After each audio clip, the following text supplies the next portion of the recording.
আসসালামু আলাইকুম ওয়া রাহমাতুল্লাহি ওয়া বারাকাতুহু। ইন্নাল হামদালিল্লাহ নাহমাদুহু ওয়া নাস্তাঈনুহু ওয়া নাস্তাগফিরুহু ওয়া নাউযু বিল্লাহি মিন শুরুরি আনফুসিনা ওয়া মিন সাইয়্যাতি আ'মালিনা মান ইয়াহদিল্লাহু ফালা মুদিল্লা লাহু ওয়া মান ইউদ্লিলহু ফালা হাদিয়া লাহু। وأشهد أن لا إله إلا الله وحده لا شريك له وأشهد أن محمدا عبده ورسوله صلى الله عليه وعلى آله وأصحابه وبارك وسلم أما بعد আমরা আল্লাহ তাআলার দরবারে শুকরিয়া জানাই যে আল্লাহ তাআলা আমাদেরকে এই সুন্দর দ্বীনি মাহফিলে উপস্থিত হওয়ার তৌফিক দিয়েছেন। আলহামদুলিল্লাহ। আমি বাংলাদেশের একেবারেই পশ্চিম প্রান্তের মানুষ। আমাদের অন্তরের ভিতরে চট্টগ্রাম, সিলেট, নোয়াখালী এগুলো অনেক বড়। আমরা জানি চট্টগ্রাম হলো এই বাংলাদেশের জন্য ইসলামের দরজা। এই চট্টগ্রামের আরেকটা নাম কি? ইসলামাবাদ। এই চট্টগ্রামের মানুষ যেমন ধার্মিক, দিনদার, তেমনি এখানে আলেম ওলামার সংখ্যাও অনেক বেশি। আপনাদের দেশ আর আমাদের দেশ ভিন্ন। এক দেশ বাংলাদেশ, কিন্তু অবস্থা এক না। আপনারা বুঝতে পারেন না, আমাদের দেশে গেলে বুঝবেন। আপনাদের দেশে একটা গ্রামে, একটা ইউনিয়নে, একটা গ্রামের ভিতরে ৫-৭ মাইল দূরে দূরে বিশাল বিশাল মাদ্রাসা আছে না? এক মাদ্রাসার ৩ তলার উপরে দাঁড়ালে আর একটা বিশাল মাদ্রাসা দেখা যায়, তাই না? আমাদের দেশে যে দেখবেন একটা গ্রাম তো দূরের কথা, একটা ইউনিয়ন তো দূরের কথা, একটা থানার ভিতরেও তেমন কোনো মাদ্রাসা নেই। যেটাও আছে সেটা দেখলে আপনাদের দেশের মাদ্রাসারা কান্না শুরু করে দেবে, একেবারেই ভাঙা ছিল। মাদ্রাসা যেমন আছে, তালেব এলেম আছে, আলেমদের ইজ্জত আছে। এই ধরনের আলেম ওলামা নির্ভর ইসলামের দরজা বাংলাদেশের প্রাচীনতম দ্বীনি নগর চট্টগ্রামে আপনাদের সাথে দু একটা কথা আলোচনা মত বিনিময়ের জন্য আমাকে যে আল্লাহ তাআলা এখানে নিয়ে আসলেন, এজন্য আল্লাহ তাআলার দরবারে আমি আমার পক্ষ থেকে শুকরিয়া জানাচ্ছি। আলহামদুলিল্লাহ। তো ভাইয়েরা, আমি যে কথা বলবো আপনারা অনেকে জানেন। আমার মাঝে মাঝে মনে হয় যে গরু, ছাগল, উট, ভেড়া ওরা কত সৌভাগ্যবান। আমি বুড়ো হয়ে গেছি, তারপরেও পড়া লাগে, মুখস্থ কথা ভুল হয়ে যায়। আচ্ছা, হাঁসের বাচ্চার কি পড়া লাগে? তবে হাঁসের বাচ্চা ডিমের ভিতর থেকে বেরোনোর পরে সাঁতার শেখার আগে সুইমিং পুলে ভর্তি হয়েছিল, তাই না? কিছুদিন সাঁতরানোর পরে ভুল হয়ে গেছিল, আবার ট্রেনিং নেওয়া লাগছিল। হ্যাঁ, তাহলে দেখা গেল যে গরুর বাছুর, হাঁসের বাচ্চা, কুত্তার বাচ্চা কারোর মুখস্থ করা লাগে না। আর আমাদের এত শেখার পরেও ভুল হয়, আবার মুখস্থ করা লাগে, ঠিক না? তো ভাইরা, এই জন্য আল্লাহ তাআলা কোরআন কারিমে বলেছেন, ফাযাক্কির ফাইন্না যিকরা তানফাউল মুমিনিন। হে রাসূল, আপনি মনে করাই দেন। শুধু নতুন কথা নয়, জানা কথাও মনে করাতে হয়।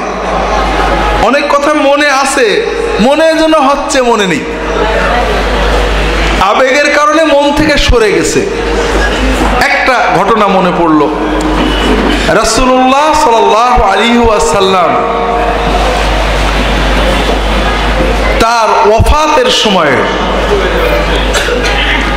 সোমবার দিন, রবিউল আউয়াল মাসের 12 তারিখ সোমবার, যখন আবু বকর রাদিয়াল্লাহু তাআলা আনহুর ইমামতিতে মুসলমানরা মসজিদে নববীতে সালাত আদায় করছেন, তখন রাসূলুল্লাহ সাল্লাল্লাহু আলাইহি ওয়াসাল্লাম ঘরের দরজাটা খুলে দাঁড়ালেন।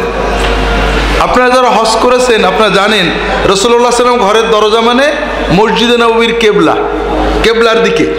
মুসল্লিরা তাকালে মোটামুটি নামাজরত অবস্থায় দেখা যায়। রাসূলুল্লাহ সাল্লাল্লাহু আলাইহি ওয়াসাল্লাম যখন ঘরের দরজায় দাঁড়িয়েছেন, সাহাবীরা আনন্দে মাতোয়ারা হয়ে গেছেন যে নিশ্চয় নবীজি সুস্থ হয়েছেন।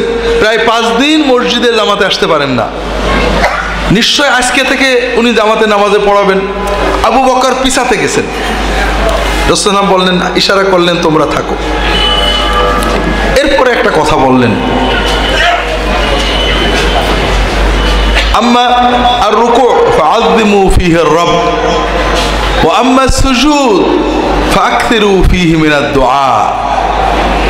রাসূলুল্লাহ বললেন যে নবুয়াত ফাইন্নাহু কাদ ইনকাতাআতিন নবুওয়াহ, নবুয়াত শেষ হয়ে গেল, আর নবী আসবে না।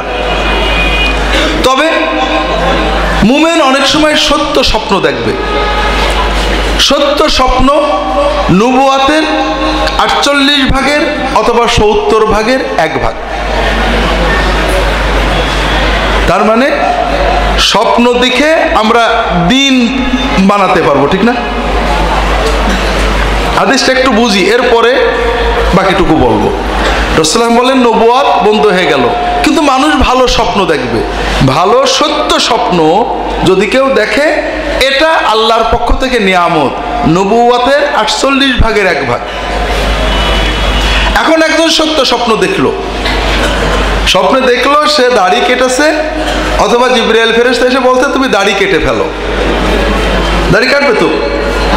হ্যাঁ, স্বপ্নে দেখলো, বলছে একজন এসে ফেরেশতা এসে যে তুমি তোমার ছেলেটাকে নিয়ে অমুক জায়গায় জবাই করে দাও, দেবে তো? স্বপ্নে দেখলো যে তুমি যদি ভালো চাও, তোমার বিপদ আসে, তুমি ওই অমুক জায়গায় অমুক দরগায় মাজারে যে একটা ছাগল জবাই করে দাও, করবে তো? দিন হবে 100% নবুয়াত দিয়ে, কোনো স্বপ্ন দিয়ে কোনো দিন হয় না। দিনের জন্য 48 ভাগের 1 ভাগ মানে 2% নবুয়াত দিয়ে দিন হয় না। দিন হয় কি দিয়ে? 100% নবুয়াত দিয়ে। স্বপ্ন হলো মানুষের মনের আল্লাহর একটা নিয়ামত। সত্য স্বপ্ন যদি কেউ দেখে, যেমন দেখলো যে এই জিনিসটা হচ্ছে, পরের দিন হয়ে গেল, তাহলে বলতে আলহামদুলিল্লাহ, আল্লাহ আমাকে একটা ভালো স্বপ্ন দেখিয়েছেন। কথা কি বুঝতে পারছেন আপনারা? এরপরে রাসূলুল্লাহ সাল্লাল্লাহু আলাইহি ওয়াসাল্লাম বললেন, আম্মার রুকুউ ফাআযিমু ফীহি আর-রাব্বা, রুকুতে গেলে তোমরা রবের তাজিম করবে।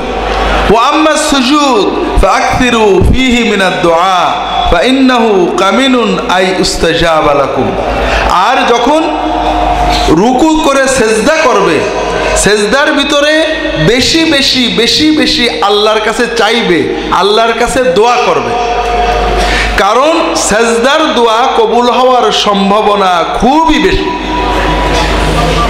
চট্টগ্রামের লোক সুবহানাল্লাহ বলে না বোধহয়, অথবা হুজুর বললে বলে, ঠিক না? আমাদের দেশে, আমি আপনাদের তো বলতে পারবো না, আলেম ওলামার দেশ, আমাদের দেশে হুজুর যখন বলে বলুন সুবহানাল্লাহ, তখন বলে, তার আগে বলবে না। আমি আপনাদের বলবো, আল্লাহ তাআলা যদি তৌফিক দেন, খুব সংক্ষেপে আপনারা বিষয় রেখেছেন রাসূলুল্লাহ সাল্লাল্লাহু আলাইহি ওয়াসাল্লামের ইত্তেবা। ওয়াজ একটা ইবাদত না ভাই? ইবাদত তো। ইবাদত করতে হবে কার তরিকায়? নবীর তরিকায়। নবীজি তো ওয়াজ করতেন সাল্লাল্লাহু আলাইহি ওয়াসাল্লাম, তিনি ওয়াজের ভিতরে প্রশ্ন করতেন, কথা বলতেন, কিন্তু বলুন সুবহানাল্লাহ, এই কথা নবীজি বলতেন এটা কোনো হাদিসে পাওয়া যায় না। কথা বলেন? এই জন্য ওয়াজের জন্য এই কথা না বলে যারা শুনবেন তারা মনের আবেগে সুবহানাল্লাহ বলবেন, এটাই উত্তম। ঠিক আছে না? আলহামদুলিল্লাহ। তাহলে এই কথাটা বললেন রাসূলুল্লাহ সাল্লাল্লাহু আলাইহি ওয়াসাল্লাম, বলে পর্দা নামিয়ে দিলেন। এটা হলো ফজরের সময়। আবু বকর রাদিয়াল্লাহু তাআলা আনহু তিনি নামাজ পড়িয়ে মদিনার কয়েক কিলো বাইরে ওনার কাজে চলে গেলেন। এই বেলা 10টা-11টার দিকে বা 10টা-9টা-10টা মানে দোহা, দুপুর হয়নি, দুপুরের আগে রাসূলুল্লাহ সাল্লাল্লাহু আলাইহি ওয়াসাল্লাম ইন্তেকাল করেন। যখন তার ওফাতের খবর সাহাবীদের কাছে আসলো, ওমর রাদিয়াল্লাহু তাআলা আনহু তরবারি নিয়ে ঘোরাতে লাগলেন যে মুনাফিক ছাড়া কেউ বলবে না যে রাসূলুল্লাহ সাল্লাল্লাহু আলাইহি ওয়াসাল্লাম মারা গেছেন। যে বলবে মাতা রাসূলুল্লাহ, যে বলবে রাসূলুল্লাহ মারা গেছেন, আমি তাকে কতল করে ফেলবো। নবীজি মারা যেতে পারেন না, তিনি আল্লাহর সাথে দিদারে গেছেন, চলে আসবেন। তরবারি ঘোরাচ্ছে আর চিৎকার করছেন। অন্যান্য হয়ে আছেন, কি করবেন বুঝতে পারছেন না। আবু বকরের কাছে খবর গেছে, কিছুক্ষণের ভিতরে উনি মসজিদে আসলেন, তাড়াতাড়ি চলে এসেছেন। এসে ওমরকে ডাকলেন, এই ওমর থামো। ওমর থামতে পারছেন না, মানে উনি বেদনায় আবেগে অস্থির হয়ে গেছেন। তখন ওমর আবু বকর রাদিয়াল্লাহু তাআলা ঘরে গেলেন, আয়েশা রাদিয়াল্লাহু তাআলার ঘরে গেলেন। রাসূলুল্লাহ সাল্লাল্লাহু আলাইহি ওয়াসাল্লামের চেহারা মুবারকের উপরে কাপড় দিয়ে ঢাকা ছিল। কাপড়টা সরিয়ে তার কপালে চুমু খেলেন, খেয়ে বললেন, ইয়া রাসূলুল্লাহ তিবতা হাইয়ান ওয়া মাইয়াতান লা ইয়াজমাউল্লাহু আলাইকা মাউতাতাইন। ইয়া রাসূলুল্লাহ, আপনি জীবিত যেমন পবিত্র ছিলেন, আপনি ওফাতের পরেও পবিত্র রয়েছেন। মানুষকে মরতে হয়, তাই আল্লাহ তাআলা আপনাকে মৃত্যু দিয়েছেন। এরপরে বেরিয়ে আসলেন। বেরিয়ে এসে ওমর কথা শুনে না, চিৎকার করছেন, তরবারি ঘোরাচ্ছেন, নবীজি মারা গেছেন, যে বলবে আমি তার কতল করে ফেলবো। তখন ওমরকে অ্যাভয়েড করে আবু বকর রাদিয়াল্লাহু তাআলা আনহু মিম্বারে উঠে পড়লেন। হাদিসটা বুখারী মুসলিম সব কিতাবেই আছে। মিম্বারে উঠলেন। মিম্বারে উঠলে আবু বকর মিম্বারে উঠেছেন, সবাই ওমরকে রেখে আবু বকরের সামনে জমা হয়ে গেছে। ওমর একা পড়ে গেছেন। আবু বকর মিম্বারে উঠে আল্লাহ তাআলার প্রশংসা হামদ সানা করে বললেন, আমা আলা মান কানা ইয়াবুদু মুহাম্মাদান ফাইন্না মুহাম্মাদান কাদ মাত। আপনারা শুনুন, যারা মুহাম্মদ সাল্লাল্লাহু আলাইহি ওয়াসাল্লামের ইবাদত করতেন, তারা জেনে রাখুন যে আপনাদের মাবুদ মুহাম্মদ মারা গেছেন। ওমান কানা ইয়াবুদুল্লাহ ফাইন্নাল্লাহা হাইয়ুন লা ইয়ামুত। আর যারা আল্লাহর ইবাদত করেন, তারা শুনুন, আল্লাহ চিরঞ্জীব, অমর, তিনি মরেন না। এরপরে তিনি কোরআনের আয়াত সূরা আলে ইমরানের আয়াত তেলাওয়াত করলেন, ওয়ামা মুহাম্মাদুন ইল্লা রাসূল কাদ খালাত মিন ক্বাবলিহির রুসুল আফা ইম্মাতা আও কুতিলান কালাবতুম আলা আকাবিকুম। আল্লাহ তাআলা সূরা আলে ইমরানে বলছেন, মুহাম্মদ সাল্লাল্লাহু আলাইহি ওয়াসাল্লাম তিনি তো রাসূল ছাড়া কিছু নন। তার আগে অনেক রাসূল চলে গিয়েছেন। যদি মুহাম্মদ সাল্লাল্লাহু আলাইহি ওয়াসাল্লাম মারা যায় অথবা নিহত হয়, তাহলে কি তোমরা ইসলাম ছেড়ে দেবে? ওমাইয়ানকালিব আলা আকিবাইহি ফালান ইয়াদুররাল্লাহা শাইআ। আর যদি কেউ মুহাম্মদ মারা গেছে মনে করে আলাইহিস সালাতু ওয়াস সালাম দিন ছেড়ে দেয়, তাতে আল্লাহর কোনো ক্ষতি হবে না। এটা কোরআনের আয়াত, সূরা আলে ইমরানের আয়াত। সাহাবীরা সবাই এই আয়াত জানতেন, কিন্তু সাহাবীরা কি বলছেন? এই আয়াত পড়ার পরে সাহাবীরা বলছেন, আমাদের মনে হলো এই আয়াত আজকে নতুন শুনলাম।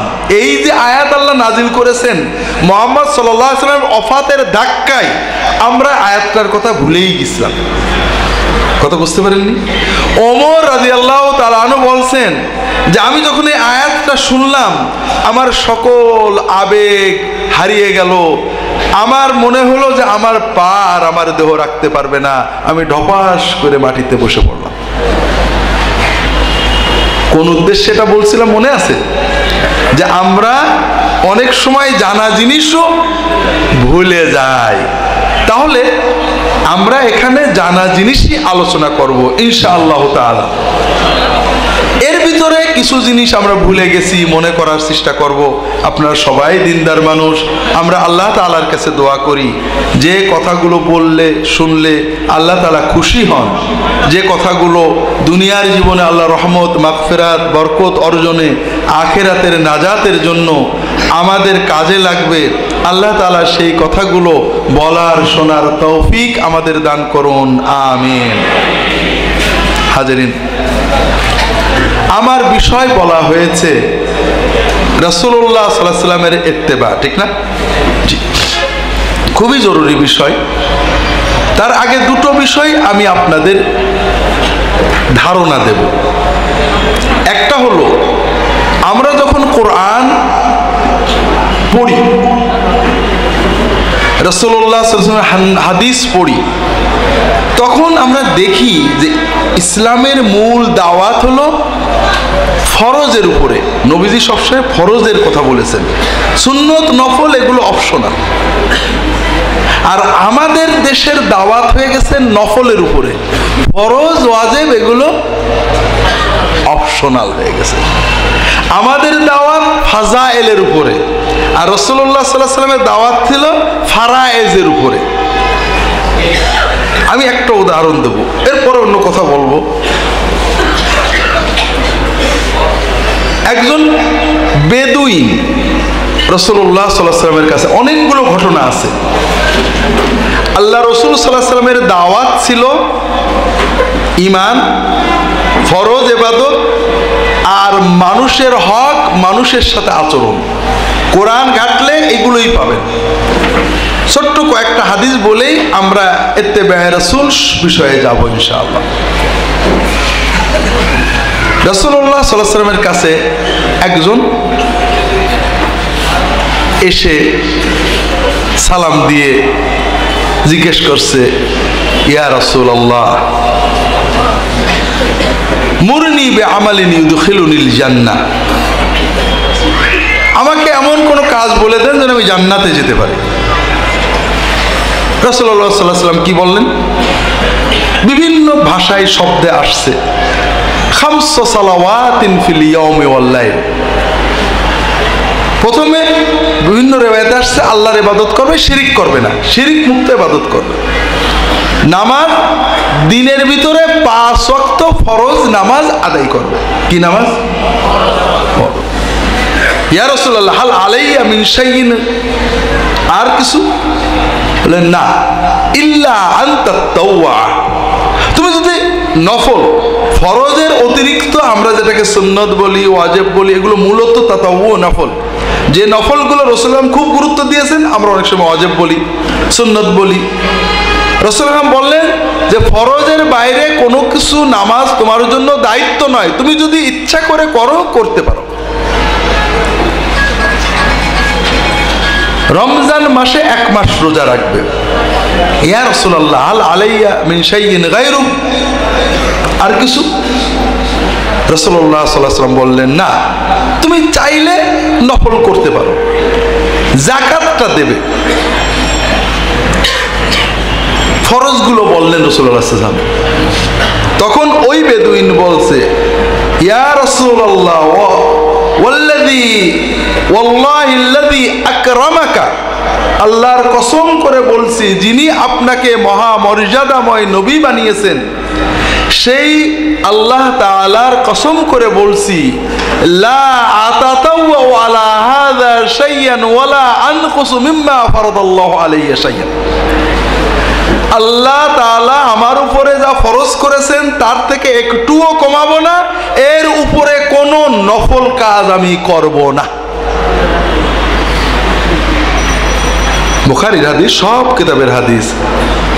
রাসূলুল্লাহ সাল্লাল্লাহু আলাইহি ওয়াসাল্লাম বলছেন, কাদ আফলাহা দাখালাল জান্নাতা ইন সাদাক, যদি সে সত্য বলে থাকে তাহলে সে অবশ্যই জান্নাতে যাবে। এইটা হলো দাওয়াতে মুহাম্মাদি আলাইহিস সালাতু ওয়াস সালাম। আমরা কি বলবো? যতই নামাজ পড়ো, যতই রোজা করো, যতই হজ করো, যতই যাকাত দাও, আমার দল, আমার গ্রুপ, আমার তরিকা, আমার কায়দায় না আসলে জান্নাত তোমার জন্য চিরতরে লক করা। ভাই এইটা আমাদের দাওয়াত হলো ভাই? না ভাই, আমাদের বলা উচিত ছিল তুমি ইমানকে সহি করো, হালাল খাও, নামাজ পড়ো, বাপ মার খেদমত করো, ইনশাআল্লাহ তুমি জান্নাতে যাবে। দেখেন একজন এসে বলছে, আমি তো একটা ছোট ছোট হাদিস বলবো, একজন এসে বলছে এইরকম, ইয়া রাসূলুল্লাহ মুরনি বিআমালিন ইউকাররিবুনি ইলাল জান্নাতি ওয়া ইউবাঈদুনি মিনান নার। ইয়া রাসূলুল্লাহ, হাদিসের শুরুতে আসছে, হাদিসটা বলি আপনাদের, ইত্তেবা রাসূল একটু পরেই বলবো ইনশাআল্লাহ। আতাইতু রাসূলুল্লাহি সাল্লাল্লাহু আলাইহি ওয়াসাল্লাম বিগারকাত, আমি রাসূলুল্লাহ সাল্লাল্লাহু আলাইহি ওয়াসাল্লামের কাছে আসলাম গারকাতে। গারকাতকে বলা হয় আরবিতে বাকি, নাম শুনেননি?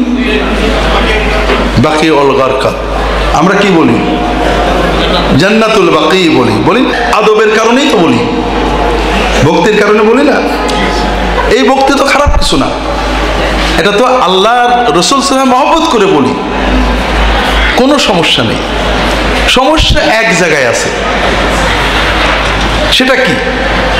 সেটা হলো লা ইলাহা ইল্লাল্লাহ মুহাম্মাদুর রাসূলুল্লাহ। আমরা ইবাদত করব কার? এই যে আমরা নামাজ পড়বো, টুপি মাথায় দেবো, দাড়ি রাখবো, নামাজে যখন সেজদা করব তখন হাত করব এইরকম, যখন হাঁটু রুকু করব তখন করব এইরকম, যখন আত্মাতে পড়বো তখন করব এইরকম, একই হাত 3 রকম করব। কোন সময় হাতের আঙুল কেমন করে রাখলে আল্লাহ সওয়াব দেবে আর কেমন রাখলে সওয়াব হবে না, এই তরিকা পদ্ধতিটা কার কাছ থেকে শিখবো? আল্লাহ ওহির মাধ্যমে কাকে শিখিয়েছিলেন? মুহাম্মদ রাসূলুল্লাহ সাল্লাল্লাহু আলাইহি ওয়াসাল্লামকে। এটা হলো আমাদের ঈমান। আমরা সকল ইবাদতের সওয়াব কার কাছ থেকে আশা করব? সওয়াব একমাত্র কে দিতে পারেন? কোন কায়দায় তরিকায় কথা বললে, চললে, হাত রাখলে, বসলে, পা রাখলে, পায়ের আঙুল রাখলে আল্লাহ সওয়াব দেবেন, এই তরিকা পদ্ধতি কে শেখাবেন? এটাই তো ঈমান। ওটা আমি একটু পরে আবারও যাব। এখন বাকি কে কি নামে ডাকলে সওয়াব বেশি হবে, এই ডাকার পদ্ধতিটা কার কাছে শিখতে হবে? না এই ব্যাপারে আপনাদের মতভেদ আছে? হ্যাঁ, দেখেন রাসূলুল্লাহ সাল্লাল্লাহু আলাইহি ওয়াসাল্লাম এটাকে জান্নাতুল বাকি বলেননি, সাহাবায়ে কেরাম এটাকে জান্নাতুল বাকি বলেননি। আমরা বুখারী সব হাদিসের কিতাব দেখেন, আমাদের ইমাম আবু হানিফা, আব্দুল কাদের জিলানী রাহিমাহুমুল্লাহ, কেউ এটাকে জান্নাতুল বাকি বলেননি। কি বলেছেন? বাকি অথবা বাকিউল গারকাত। এখন আমি যখন এটাকে জান্নাতুল বাকি বলবো, দোষের কিছু নয়, কিন্তু আমার সামনে যখন কেউ শুধু বাকি বলবে তখন আমার মনে হবে যে লোকটা একটু বেয়াদব, ঠিক না? মনে হবে না? তাহলে আমি বলবো যে জান্নাতুল বাকি না বলে শুধু বাকি বলে সে কি? বেয়াদব। কথাটা কোন জায়গায় গেছে বুঝতে পেরেছেন? কাকে বেয়াদব বললেন? কাকে? রাসূলুল্লাহ সাল্লাল্লাহু আলাইহি ওয়াসাল্লামকে, সাহাবীদেরকে, ইমামদেরকে। যারা জান্নাতুল বাকি না বলে শুধু বাকি বলেছেন সবাইকে তো বেয়াদব বানাই ফেললাম, ঠিক আছে না? এইটার নাম হলো সুন্নতকে অপছন্দ করা। এই জন্য সুন্নতের ভিতরে থাকলেই শান্তি, নিরাপত্তা। আবার আমরা আসব, বলছে আতাইতু রাসূলুল্লাহ সাল্লাল্লাহু আলাইহি ওয়াসাল্লাম বিল গারকাত, আমি বাকি গারকাতে আসলাম। রাসূলুল্লাহ সাল্লাল্লাহু আলাইহি ওয়াসাল্লামের আশেপাশে সাহাবায়ে কেরাম আছেন, আমি যে ওনার কাছে যাচ্ছি, লোকেরা ঠেকাচ্ছে, এই এই রাসূলুল্লাহ সাল্লাল্লাহু আলাইহি ওয়াসাল্লামের কাছে যেও না। রাসূলুল্লাহ বলল, ছাড়ো, ও কি বলে আসতে দাও। আমরা আজকে নয়, আগামীকাল ইনশাআল্লাহ রাসূলুল্লাহ সাল্লাল্লাহু আলাইহি ওয়াসাল্লাম কি আচরণ আমাদের দিয়েছেন ইনশাআল্লাহ আমরা আগামীকাল আলোচনা করব। সাহাবীরা ছেড়ে দিলেন, এসে একেবারে উটের লাগাম টান দিয়ে ধরলো, উটের গলার যে এই দেওয়া ওঠে। সাহাবীরা হয়েছে, এই নবীজির উটের কি করো তুমি? বলে রাসূলুল্লাহ বলে, ছাড়ো, দাও। আরে মা যাবি, নিশ্চয় কোনো দরকার এসে আসছে, ওকে ছাড়ো, কথা বলতে দাও। কি হয়েছে? ইয়া রাসূলুল্লাহ মুরনি বিআমালিন ইউকাররিবুনি ইলাল জান্নাতি ওয়া ইউবাঈদুনি মিনান নার। ইয়া রাসূলুল্লাহ আমাকে এমন কিছু কাজ বলেন, এমন কাজের কথা বলেন যে কাজ করলে আমি জাহান্নাম থেকে দূরে যাব, জান্নাতের কাছে যেতে পারবো। কেউ সুবহানাল্লাহ বললো না। চট্টগ্রামের লোকের অনেকগুলো গুণ আছে। এক নম্বর হলো উদার, টাকা পয়সা বেশি দেয়, মেজবানি বেশি করে, কিন্তু আল্লাহর সুবহানাল্লাহ বলতে কৃপণতা কেন? হ্যাঁ, এই প্রশ্নটা দেখেন, আমরা মানুষের কাছে প্রশ্ন করি সিলি প্রশ্ন, ছোট ছোট ছোট ছোট সামান্য মুস্তাহাব, নফল, ওয়াজিব, ঝগড়াঝাটির প্রশ্ন করি। আর সাহাবায়ে কেরাম রাসূলুল্লাহ সাল্লাল্লাহু আলাইহি ওয়াসাল্লামের কাছে এসে এমন প্রশ্ন করতেন যেন একবারেই নিজের জীবনের মোড় ঘোরানো যায়।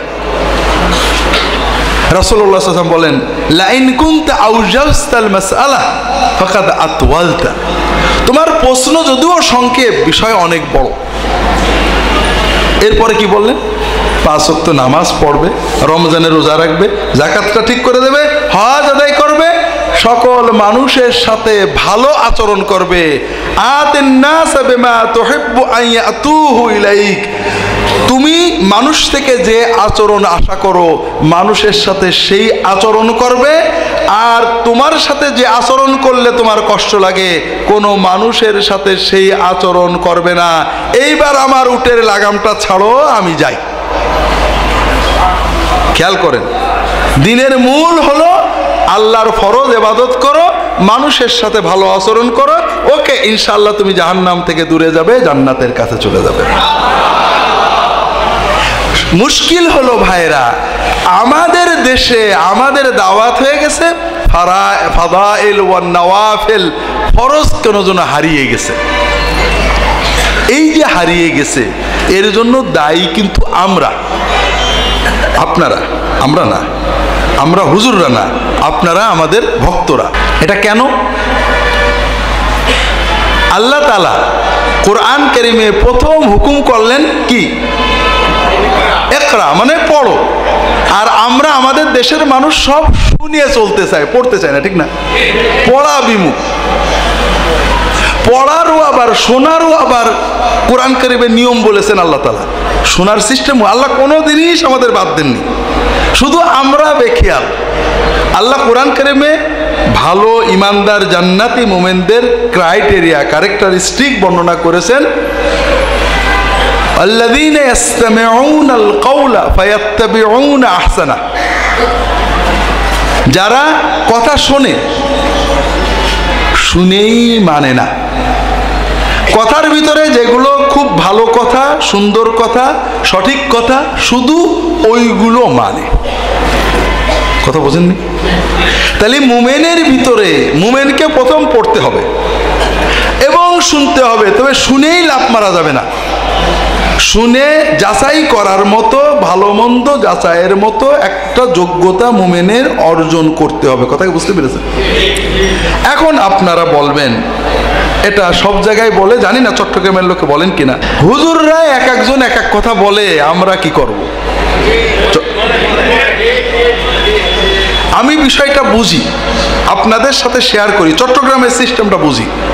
চট্টগ্রামের মানুষ, আপনারা পয়সাওয়ালা, বাজারে গেলেন, আমাদের দেশের নিয়ে, আমি আপনাদের বাজারে যাইনি কখনো, মুরগির দোকান একসাথে অনেকগুলো থাকে, মাছের দোকান একসাথে অনেকগুলো থাকে, মনে করেন গরুর গোশতের দোকান একসাথে অনেকগুলো থাকে।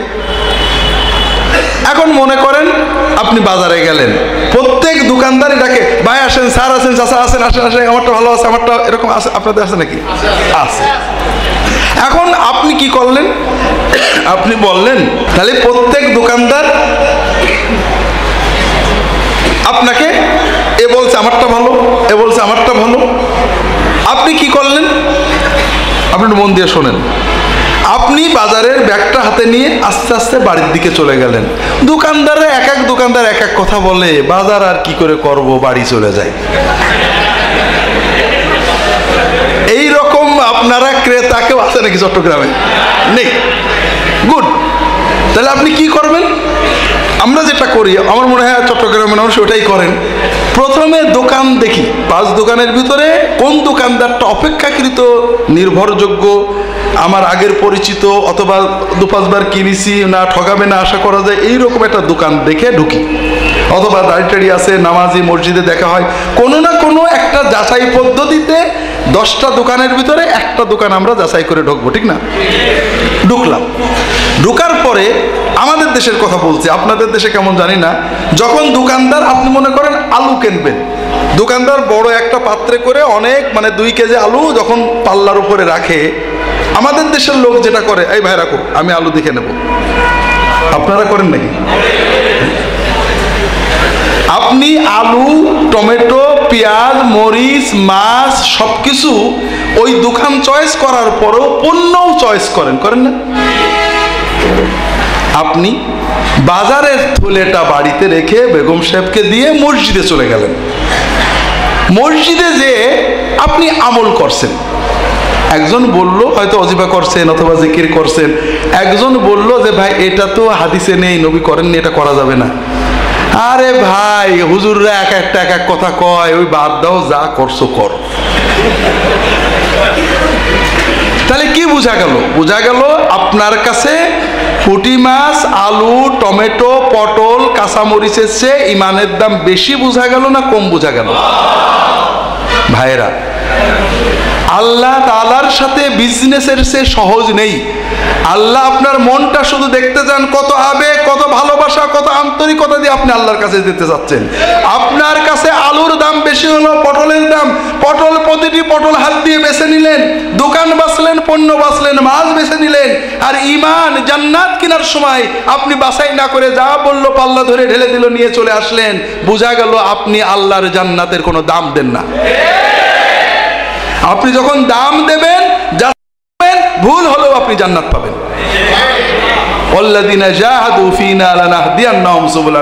আপনাকে চেষ্টা করতে হবে, আল্লাহ আমি আমার সাধ্য মতো বাছাই করে ভালো মাছ কেনার চেষ্টা করেছি, ভালো ঈমান, ভালো সহি আমল কেনার চেষ্টা করেছি। তো ভাইরা, মাছ কিনে যদি ঠগি, আমাদের জীবনে কত বাজার করব, কখনো মাছ কিনে ঠকবো, কখনো জমি কিনে ঠকবো, ঠকি না? এতে কি হয়? কিছুই হয় না। একদিন ঠকলে আর একদিন কভার করা যায়, ঠিক না? দুনিয়ার সামান্য ঠগার জন্য এত যাচাই করলাম, আর যে ঈমান কিনতে ঠকে গেলে, যে আমল কিনতে ঠকে গেলে আমার অনন্ত জীবন নষ্ট হয়ে যাবে, সেটার জন্য একবারও যাচাই করলাম না। এটা কি ঈমানের লক্ষণ হলো ভাই? আমি আপনার সাথে বিজনেস করব না, আপনি তো আপনার মালিকের সাথে বিজনেস করবেন। কাজেই ভাইরা, আল্লাহ তাআলার চেয়ে আপন কেউ নেই। আল্লাহ শুধু আপনার মনের অস্থিরতা চায়, আল্লাহ আমি তোমার নবীর তরিকায় তোমার পথে চলতে চাই, আমাকে তুমি পথ দেখাও। আমি যাচাই করব, বুঝি না, আমি মানুষ, দলিল খুঁজবো, চিন্তা করব, পড়বো, আলেমকে প্রশ্ন করব, কোন কিতাবে আছে, কোন জায়গায় আছে, আমি যেন তোমার নবীর তরিকায় চলতে পারি। এই আবেগ যদি আমার থাকে, ইনশাআল্লাহ ভুল হলেও আল্লাহ মাফ করবেন, আমি জান্নাত পেয়ে যাব।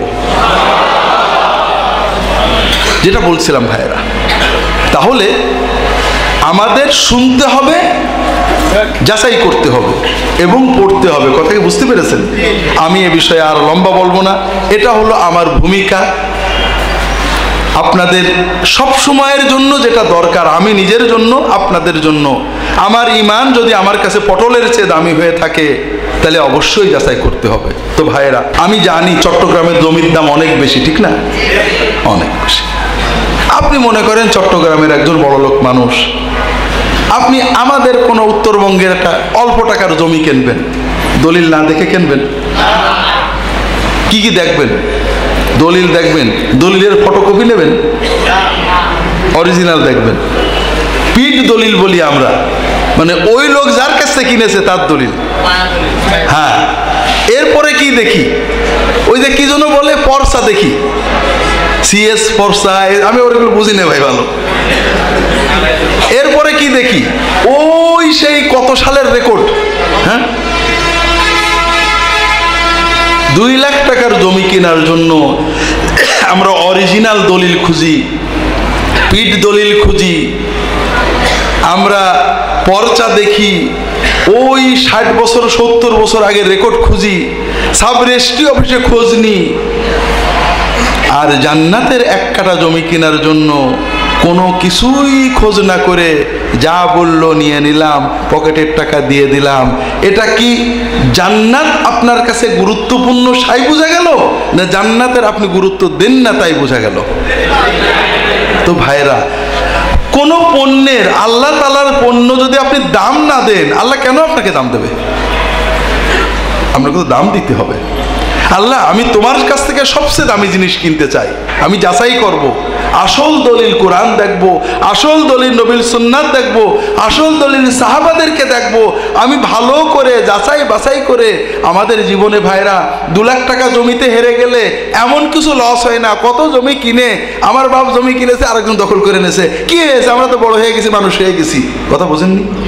কিন্তু জান্নাতের জমি কিনতে যে ভাইরা, দুনিয়াতে তো কিছুই করতে পারি না ভাই, দুনিয়াতে পরের জন্য, আওলাদের জন্য, সমাজের জন্য জীবন শেষ করে দিলাম, জান্নাতের জন্য অল্প সামান্য কাজ করি, ওটাও যদি জান্নাতে যেয়ে দেখি পাইনি, এর চেয়ে হতভাগা আর কেউ থাকবে নাকি ভাই? তো কাজেই ভাইরা, আমার অনুরোধ হলো জান্নাতকে দাম দেন, আল্লাহর বেলায়েতকে দাম দেন। আল্লাহ খুব সহজেই মেনে নেন, শুধু আপনার মনের আগ্রহ, আন্তরিক চেষ্টা আল্লাহ দেখতে চান। আল্লাহ তাআলা তৌফিক দান করুন, আমিন। ইত্তেবায়ে সুন্নাতের আগে এর গুরুত্বটা বুঝতে হবে, আর গুরুত্বটা বুঝতে হলে একটু পিছনে যেতে হবে। আরবের কাফেররা, আবু জাহাল, আবু লাহাব, উতবা, সাইবা, ওরা কি আল্লাহ এক মানতো? মানতো নাকি ভাই? এই মানা লোক বেশি হলে তো আর কথা বলা যাবে না। আরবের কাফেররা আল্লাহ এক মানতো, আল্লাহর ইবাদত করতো না করতো না? করতো। আরবের কাফেররা আল্লাহর ইবাদত করতো। আরবের কাফেররা আল্লাহ ছাড়া কোনো রব নেই তাকে মানতো, তাও মানতো। যেটা বলছিলাম, আরবের কাফেররা বিশ্বাস করত, স্বীকার করত, লা রব্বা ইল্লাল্লাহ, লা মালিকা ইল্লাল্লাহ, লা খালিকা ইল্লাল্লাহ, লা কাদিরা ইল্লাল্লাহ। আল্লাহ ছাড়া কোনো সর্বশক্তিমান নেই, আল্লাহ ছাড়া কোনো সৃষ্টিকর্তা নেই, আল্লাহ ছাড়া কোনো রাব্বুল আলামিন নেই, সব মানত এবং আল্লাহর ইবাদত করত। এবার প্রশ্ন হলো, আরবের কাফেররা কি লা ইলাহা ইল্লাল্লাহ মানত কিনা? আপনারা একটু বোঝেন। লা রব্বা ইল্লাল্লাহ মানতো, আল্লাহু ইলাহুনা মানতো, লা ইলাহা ইল্লাল্লাহ মানতো না। কেন মানতো না? এই কেন মানতো না এটা আপনাদের একটু বোঝাবো। আমরা যাদেরকে কাফের বলি, আবু জাহাল, আবু লাহাব, উতবা, এরা তো নিজেদেরকে কাফের বলতো না। তারা নিজেদেরকে কয়েকটা গৌরবে গৌরবান্বিত করত। 1 নম্বর, তারা ইব্রাহিম নবীর উম্মত। কার উম্মত? ইব্রাহিম নবীর উম্মত। 2 নম্বর, তারা আউলাদে রাসূল, শুধু উম্মতে রাসূল না, তারা কি ছিল? কোন রাসূলের আওলাদ ছিল? ইব্রাহিম রাসূল এবং ইসমাইল রাসূল, আল্লাহর 2 জন মহান রাসূলের তারা কি ছিল? এবং সর্বশেষ রাসূল মুহাম্মদ রাসূলুল্লাহ সাল্লাল্লাহু আলাইহি ওয়াসাল্লামেরও তারা বংশের আপন আত্মীয় ছিল। তাহলে তারা উম্মতে রাসূল, তারা আওলাদে রাসূল, এবং তারা পৃথিবীর আল্লাহর সবচেয়ে প্রিয় পবিত্র ঘর কোনটি? কাবা ঘর। সেই কাবা ঘরের তারা খাদেম ছিল। তারা সব দিক থেকেই দ্বীনের সবচেয়ে বড় ছিল বলে তাদের বিশ্বাস ছিল।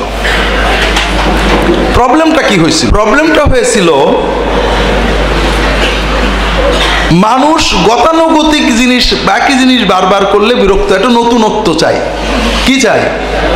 নতুনত্ব চাই। আরবের কাফেররা প্রায় 3000 বছর ইব্রাহিম নবীর শরীয়ত অনুযায়ী আল্লাহর ইবাদত করছে। ইব্রাহিম নবী যা যা করেছেন সেইভাবে। এরপরে আরবের লোকেদের ভিতরে ভালো ভালো বুদ্ধিমান লোক পাওয়া গেল। তারা দ্বীনের ভিতরে কিছু নতুন নতুন নিয়ম পদ্ধতি যুক্তি দিয়ে, দলিল দিয়ে বানাতে লাগলেন। দ্বীন 2 রকম, একটা হলো ইত্তেবা, একটা কি, নবী যা করেছে তাই করব, নবী যা করেননি তা করব না, এটার নাম কি? ইত্তেবা। আর একটা হলো দলিল। ইত্তেবা আর দলিল আমি একটা উদাহরণ দিয়ে আপনাদের বোঝানোর চেষ্টা করি, এরপরে আবু জেহেল কি করত সেখানে যাব। আপনাদের দেশে আপনারা কোরআন কারীম বসে পড়েন না দাঁড়িয়ে পড়েন? বসে পড়েন। আমি অকাট্য দলিল দিয়ে প্রমাণ করব। অকাট্য, অকাট্য মানে কাটা যায় না, অর্থাৎ ছুরিতে কাটা যায় না, বটিতে কাটা যায় না, রাম দা দিয়েও কাটা যাবে না। আমি এরকম অকাট্য দলিল যে যারা বসে কোরআন পড়ে তারা বেয়াদব। আপনারা দেখেন কাটতে পারেন কিনা। 1 নম্বর দলিল, সবচেয়ে বেশি মর্যাদা ও সম্মান কার? কোরআন কার কালাম? আপনি এমপি আসলে দাঁড়িয়ে দাঁড়িয়ে কথা বলেন, মন্ত্রী আসলে দাঁড়িয়ে দাঁড়িয়ে কথা বলেন, আর আল্লাহর সাথে কথা বলার সময় বসে বলেন। আপনার সে বেয়াদব আছে নাকি? আর কাটবেন, কাটেন তো কি দিয়ে কাটতে পারেন? আমরা নিয়ে এসে কাটিয়ে দেখেন তো কাটে নাকি? স্টিল।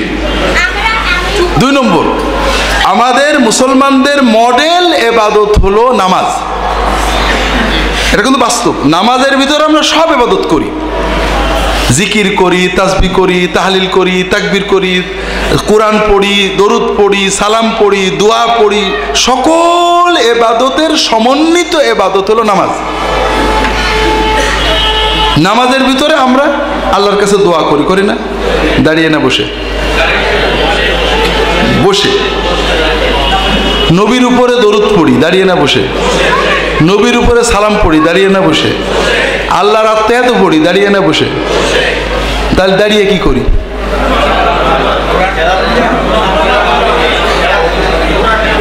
তাহলে কি বোঝা গেল যে আল্লাহ তো শিখিয়ে দিলেন যে কোরআনটা শুধু দাঁড়িয়ে পড়তে, বাকিগুলো বসে করলেও চলে। কাটেন তো দেখি এই দলিল কি দিয়ে কাটেন? 100 দিয়েও কাটতে পারবেন না। 3 নম্বর দলিল, নফল নামাজ বসেও পড়া যায়, দাঁড়িয়েও। বসে পড়লে অর্ধেক সওয়াব, দাঁড়িয়ে পড়লে দাঁড়িয়ে কি পড়েন? তাহলে বোঝা গেল কোরআন যেখানে বসে পড়া যাবে সেখানেও দাঁড়িয়ে পড়লে ডবল সওয়াব হবে। ঠিক আছে না?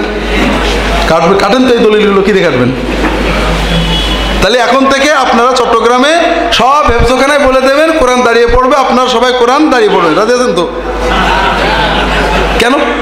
একটা কারণে আপনারা রাজি নেই, আমি জানি। কারণ আপনাদের সমাজে প্রচলন নেই। প্রচলন একবার করে ফেলতে পারলে দেখবেন ভক্তের অভাব হবে না। তাহলে এই দলিলগুলো অকাট্য, কাটার মতো কিছু নেই। একটা জিনিস আছে, যদি আপনি স্বীকার করেন তাহলে করেন, নইলে আর কাটলো না। সেটার নাম হলো সুন্নত। সেটার নাম কি? সুন্নত একটা জিনিস, দলিল আর একটা জিনিস। এক জায়গার দলিল আর এক জায়গায় এনে হইচই করা মানে আপনি সুন্নত মানেন না, নবী মানলেন না। সেটা কেমন? নবীজি কোরআন নামাজের ভিতরে দাঁড়িয়ে পড়া শিখিয়েছিলেন। নামাজের বাইরে কি নবী কোরআন পড়তেন না? পড়তেন না? যদি না পড়তেন তাহলে বুঝতে হবে নামাজের বাইরে কোরআন পড়ার দরকার নেই। আর যদি পড়তেন তাহলে কি বসে পড়তেন না দাঁড়িয়ে পড়তেন? ঠিক আছে না?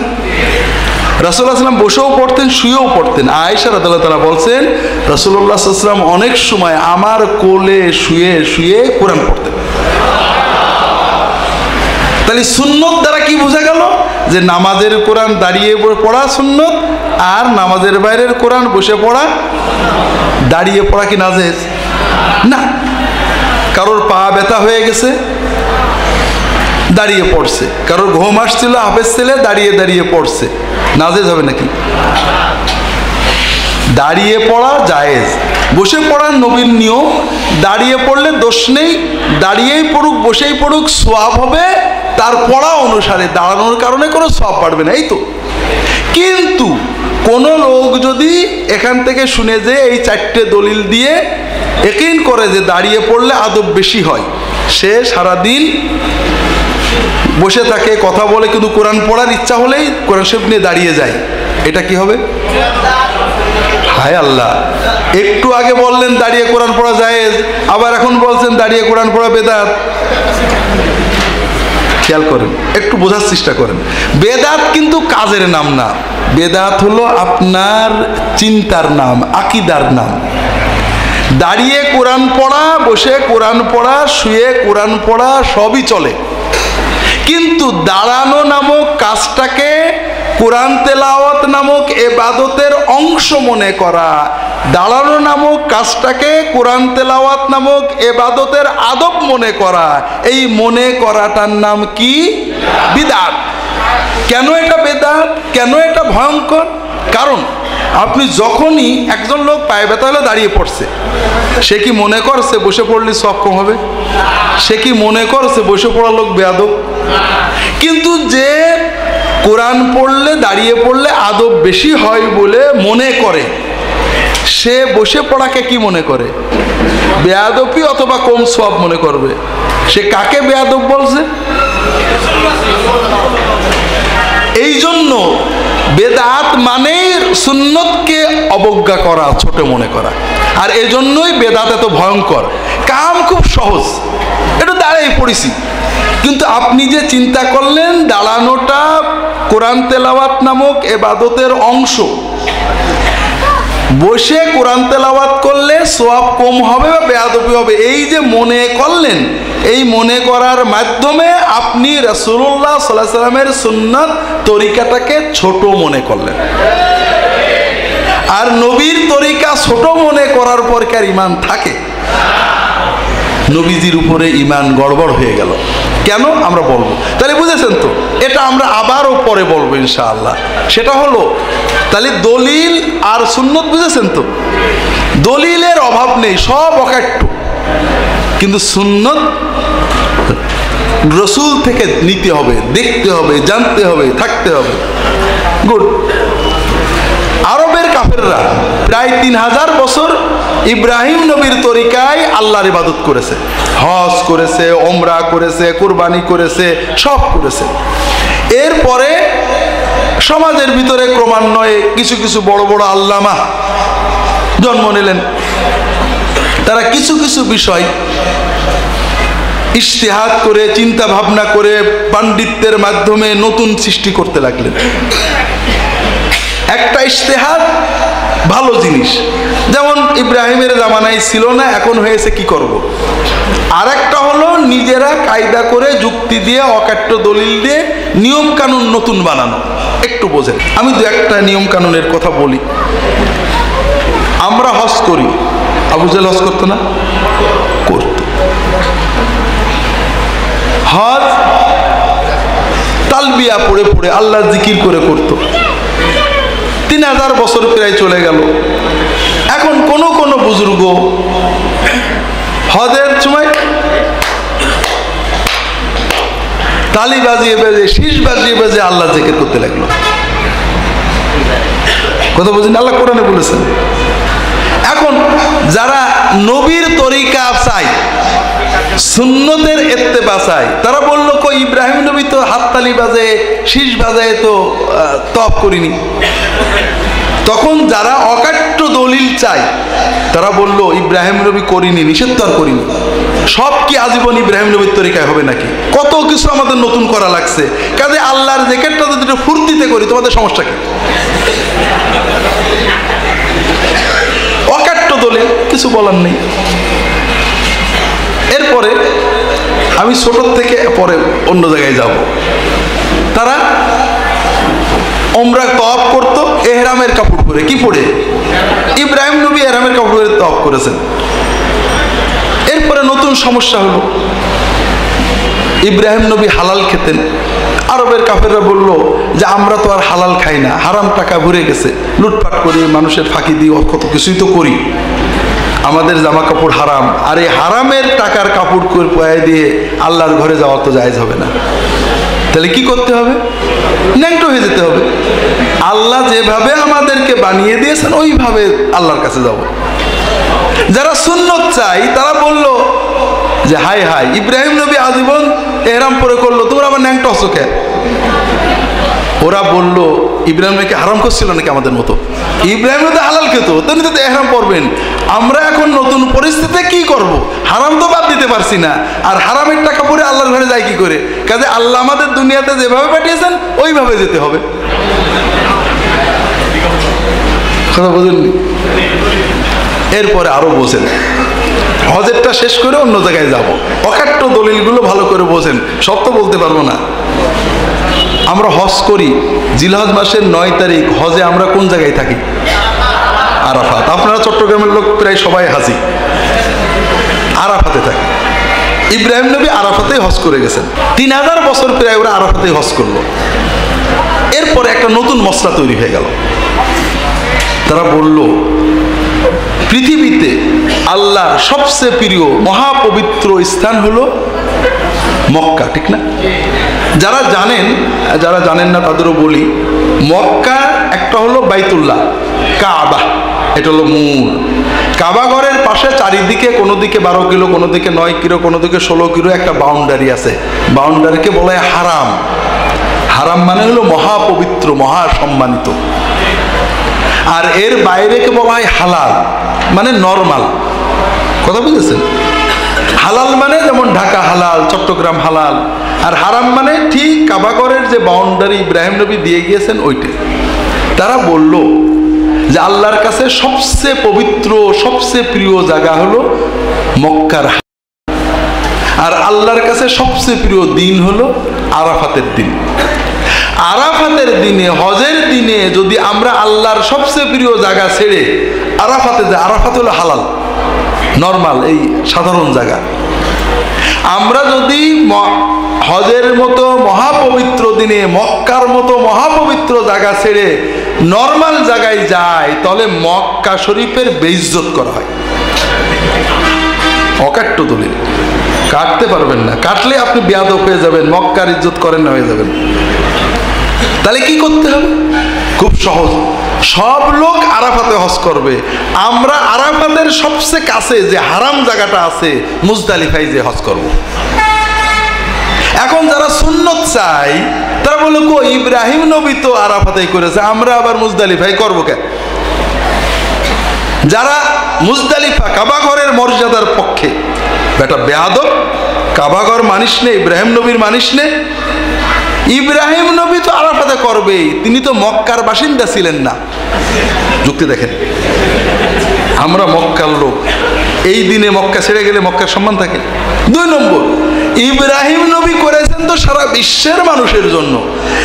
সারা বিশ্বের মানুষ মক্কায় ঢুকলে তো মক্কা গারদ হয়ে যাবে, সারা বিশ্বের মানুষ আরাফাতে যাবে। তবে আমরা মক্কার লোক, আমরা আরাফাতে যাইতেই হবে। কোন জায়গায় বলেছে ইব্রাহিম নবী? দেখ, ইব্রাহিম নবী আরাফাতে হজ করেছে, মুজদালিফায় করতে তো নিষেধ করিনি। সব কিছু কি ইব্রাহিম নবীর তরিকা হবে কেন? বছর চলে যাচ্ছে, হাজার হাজার, নতুন নতুন মশলা তো কিছু হইতেই পারে।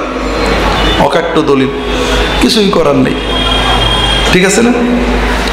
এইভাবে অকাট্য দলিল দিয়ে তারা দিনের ভিতরে নতুন নতুন নিয়ম কানুন তৈরি করতে লাগলেন। আমাদের ইসলামের পরিভাষায় এগুলোকে কি বলা হয়? বিদআত। যখন তারা ইত্তেবায়ে রাসূলের দরজা খুলে দিয়ে বাইরে গেলেন, তখন সামনেই একটা বিরাট গর্ত পড়ে গেল। সেটা কি একটু বোঝেন। যুক্তি দিয়ে দিন বানানো যায়, অকাট্য দলিল দিয়ে দিন বানানো যায়। দলিল কিন্তু সব, কাবা ঘর মহাসম্মানিত, এটা সহি দলিল না ভুল দলিল? আরাফাতের দিন মহাসম্মানিত, সহি দলিল না ভুল দলিল? দুটো সহি দলিল দিয়ে যেটা প্রমাণ করা হলো ওইটা সহি নাকি? সহি নয়, কি দিয়ে প্রমাণ করবেন? সুন্নত দিয়ে, আর কিছু না। সুন্নত যদি আপনি মানেন সব ঠিক আছে, না মানলে কিছু করার নেই। তো এখন ওরা যখন সুন্নতের বাইরে দলিল দিয়ে দিন বানাতে লাগলো, তখন একটা সমস্যা হয়ে গেল। সমস্যাটা কি? এখানেও মহব্বত, ভক্তি, অকাট্য দলিল। কাবা ঘর আরবের মানুষদের সবচেয়ে প্রিয় ছিল। এটা খারাপ না ভালো? তারা মক্কা ছেড়ে কোথাও যেতে চেত না, আল্লাহর ঘরের পাশে থাকবে, বসবে, দেখবে। এখন পেটের দায়ে মক্কার লোকেরা ব্যবসায়ী ছিল, আর মদিনার লোকেরা কৃষিজীবী ছিলেন। রেহলাতা সীতা ওয়াস-সাইফ পড়েননি? শীতকালে ইয়ামানে, গরমকালে সিরিয়ায় যাওয়া লাগতো বেচা কেনার জন্য। যখন তারা যেত, শেষের দিকে এসে তারা কাবাগরের মহব্বতের কারণে কাবাগরের কিছু পাথর সাথে নিয়ে যেত। যারা সুন্নত চাই, তারা আপত্তি করা শুরু করলো যে কই, আগে তো কেউ এইভাবে পাথর নিয়ে, ইব্রাহিম নবী তো পাথর নিয়ে যাননি মক্কা থেকে সিরিয়ায়, ফিলিস্তিনে। আরে বেটা বেয়াদব, কাবা ঘরের সম্মান করিস না, ইব্রাহিম নবীর কাবাকে সম্মান, ইসমাইল নবী মানিস না। আমরা কি রাস্তার পাথর নিচ্ছি না খ্রিস্টানদের পাথর নিচ্ছি? আমরা বাইতুল্লাহর পাথর সাথে নিচ্ছি, আর বাইতুল্লাহর মহব্বতের জন্য নিচ্ছি, যেন ইয়ামানে থাকি আর শামে থাকি, এই বাইতুল্লাহর পাথর দেখে বাইতুল্লাহর জন্য একটু কানতে পারি। অকাট্য না কাট্য? এখন কিছুদিন পরে ওরা আবার নতুন আর একটা সিস্টেম হলো, ওই যে পাথর নিয়ে গেল, পাথর তওয়াফ করা শুরু করলো। কেউ রাগ করলে অকাট্য তো লাই, বেটা বেয়াদব, কাবাঘর মানিস না। আমরা কি রাস্তার পাথর তওয়াফ করছি? কাবাঘরের পাথর তওয়াফ করছি। অকাট্য। এইবার তারা দেখলো যে ইয়ামানে এবং সিরিয়াতে আল্লাহ তাআলার প্রিয় প্রিয় ওলি নবীদের মূর্তি পাওয়া যায়। ইব্রাহিম, ইসমাইল, মুসা, ঈসা, ইয়াগুস, ইয়াউক, সুআ, নাসর, এরা আল্লাহর ওলি ছিলেন। কোরআন শরীফে এদের নাম আছে, বুখারী শরীফ অন্যান্য কিতাবে আছে। আল্লাহর বরহক ওলি ছিলেন, আল্লাহর খুব ইবাদত করতেন। গ্রামবাসী, আশেপাশের মানুষেরা তাদের কাছে দোয়া চাইলে, দোয়া করলে আল্লাহ তাদের দোয়ার কারণে, দোয়ার ওসিলায় বৃষ্টি দিতেন, ছেলে পেলে হতো। তারা যখন মারা গেলেন, শয়তান বলল যে ওনারা মারা গেছেন তো মারা যাননি, আল্লাহর ওলিরা তো মরে না, তোমরা এখনো তাদের কবরে দিয়ে দোয়া চাবা। তে দোয়া চাওয়া শুরু হলো। এরপরে বলল যে তারা দেয় বলেতে পাও, ওনাদের কাছে চাইলেই আল্লাহ দেবে। ওনাদের কাছে যাওয়া শুরু হলো। এরপরে তোমরা কবরে যাওয়া মুশকিল, ওনাদের মূর্তি বানাই ঘরে রেখে দাও, ওনাদের মূর্তির সামনে দাঁড়াই চাইলেও আল্লাহ দেবে। এইভাবে মূর্তি শুরু হয়ে গেল। কোরআন শরীফে আছে, সহিহ বুখারীতে ব্যাখ্যা আছে। যেটা বলছিলাম, এই যে আল্লাহর নবী ওলি, নবিকার অলিকার, এটা তো সত্য কথা। ইব্রাহিম নবী ছিলেন, সত্য কথা না? ইয়াগুস, ইয়াউক, সুআ ওলি ছিলেন, সত্য কথা না? এটা কোরআনের সাক্ষী। বাইতুল্লাহ কার ঘর? ইয়াগুস, ইয়াউক, সুআ, নাসর কার ওলি? ইব্রাহিম, ইসমাইল, মুসা, ঈসা কার নবী? আল্লাহর নবীর, আল্লাহর ওলি থাকার জায়গা কোন জায়গা হতে হবে? আল্লাহর ঘর হতে হবে। এখন যারা সুন্নত চায় তারা বলে ইব্রাহিম নবী তো মূর্তি পূজা নিষেধ করেছেন, আর তিনি তো কোনো মূর্তি এখানে রাখেননি। ওরা বললো বটা বেয়াদব, আমরা কি পূজা করবো নাকি? ইব্রাহিম নবী মূর্তি পূজা নিষেধ করেছেন, কিন্তু মূর্তি বানানো তো আগের শরীয়তে নিষেধ ছিল না। কোন শরীফে আছে সুলাইমান নবী মূর্তি বানাতেন, তামাসিল কোরআনে আছে। পূজা নিষেধ, পূজার জন্য আমরা তো পূজা করবো না, আল্লাহর নবী ওলিদের আল্লাহর ঘরে সম্মানে রেখে দেব, যেন তাদের দেখলে আমাদের আল্লাহর কথা মনে পড়ে, ব্যাস এইটুকু। আস্তে আস্তে আস্তে আস্তে বাড়তে লাগলো, বাড়তে লাগলো 300। এরপরে যা হবার তাই হলো। তাহলে ইত্তেবে সুন্নতের রশিটা যখন গলার থেকে খুলে আপনি দরজা খুলে বাইরে গেলেন, সামনে যে মহা গর্তটা থাকে সেটার নাম কি? কি? শিরক।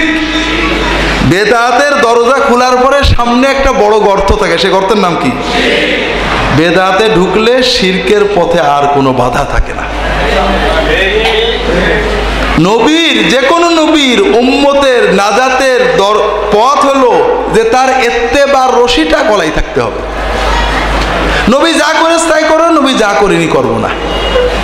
কথা বুঝেছেন? যখন আপনি এটা রশিটা খুলে বললেন নবী না করলেও আমরা যুক্তি দিয়ে দলিল দিয়ে অনেক কাজ করতে পারি, যেটা করলে আল্লাহ খুশি হবে, জান্নাত পাওয়া যাবে, তখন ওই যে যুক্তি দিয়ে দলিল দিয়ে দিন বানাতে শুরু করলেন, তখন ওই দরজা দিয়ে শিরক ঢুকবেই ঢুকবে, ঠেকাতে পারবেন না।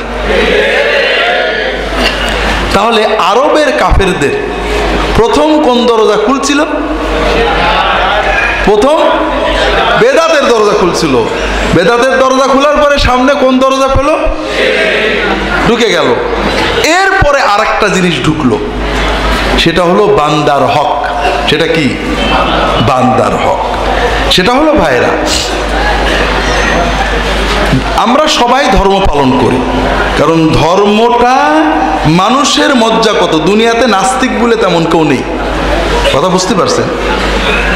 ধর্ম বিরোধী আছে, কিন্তু সৃষ্টিকর্তা নেই, এটা বলার লোক খুবই কম। যারাও নাস্তিক তাদেরও ধর্ম আছে।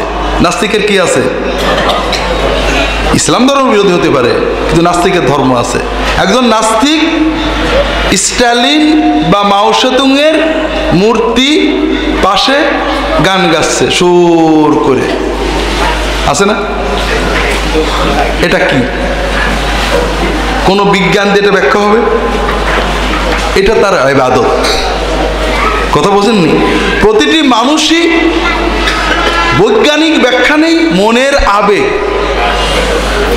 মনের আবেগ, এই দেখা যাচ্ছে না এই রকম কিছুকে ডাকবো, মনে ভালো লাগবে, এই অনুভূতি নিয়েই মানুষ জন্মগ্রহণ করে। যে নাস্তিক সেও শহীদ মিনারে যে ঘাট দেখাবে করবে, আছে না? এটা কোন লজিক, কোন বিজ্ঞান? মরে গেছে একটা লোক, লজিক যুক্তিতে বলে তার গোশতটা কেটে রান্না করে খেয়ে ফেলতে হবে। এটা লজিক না? এটা চট্টগ্রামের লোকে রাগ করেছে। যে ব্যক্তি ধর্ম মানেন না, নাস্তিক বলে নিজেকে মনে করেন, তার লজিক কি হওয়া উচিত? একটা মানুষ মারা গেছে, ওই মানুষটাকে যদি মাটিতে পুঁতি, দুটো ক্ষতি হবে। একটা হলো যে এই 2 মণ গোশত পোকাই খাবে, মানুষে খেলে মানুষের উপকার হতো। 2 নম্বর হলো পরিবেশ দূষিত হবে, অনেক বেশি করে না পুঁততে পারলে এটার দ্বারা পরিবেশ দূষিত হতে পারে। ওটা যদি শ্মশানে পোড়ায় আরো বেশি পরিবেশ দূষিত হয়, আপনারা জানেন তো, পোড়ালে পরিবেশ বেশি দূষিত হয়। এটা সবচেয়ে বিজ্ঞান ভিত্তিক, বিজ্ঞান মনস্ক সমাধান হলো এই মরা লোকটার গোশত সুন্দর করে রান্না করে খেয়ে ফেলা। যারা করেন না তারা ভণ্ড, ভণ্ড নাস্তিক। কথা বুঝতে পারেননি? আচ্ছা, যে মরে গেছে তার লাশটা শহীদ মিনারে রেখে করাতে কি উপকার হচ্ছে? মানবতার কি উপকার? এটা হলো ইবাদতের অনুভূতির বিকৃত ব্যবহার। আল্লাহ তাআলা সহজ এত কিছু অনুভূতি দিয়েছেন, যেমন সন্তানের প্রতি মমতা আমাদের মজ্জাগত, বোঝেন না? অনেকে বিয়ে করে না আজকাল, বিশেষ করে দেখা গেল বিয়ে শাদী করলো না, ওর ভিতরে সন্তানের মায়া নেই, আছে না? ও বিকৃত ভাবে পরে ছেলে একটু আদর করে, এটা একটু দেখে, এটা একটা চকলেট কিনে দেয়, ও কিন্তু করে, কিন্তু ভালো পথে না দিয়ে ভুল পথে করে। কথা বুঝতে পারেন? তো যাই হোক, এটা আমি বিস্তারিত বলতে গেলে মূল কথা কেটে যাবে, অনেক জরুরি কথা আছে। যেটা বলছিলাম, তাহলে প্রতিটি মানুষই ইবাদত করে। তো ইবাদতটা 2 রকম। একটা হলো যদি নবীর তরিকায় তৌহিদ এবং সুন্নতের সমন্বয় হয়, ওটা আপনার জীবনকে পরিচালিত করবে, এটা হলো পূর্ণাঙ্গ ইবাদত।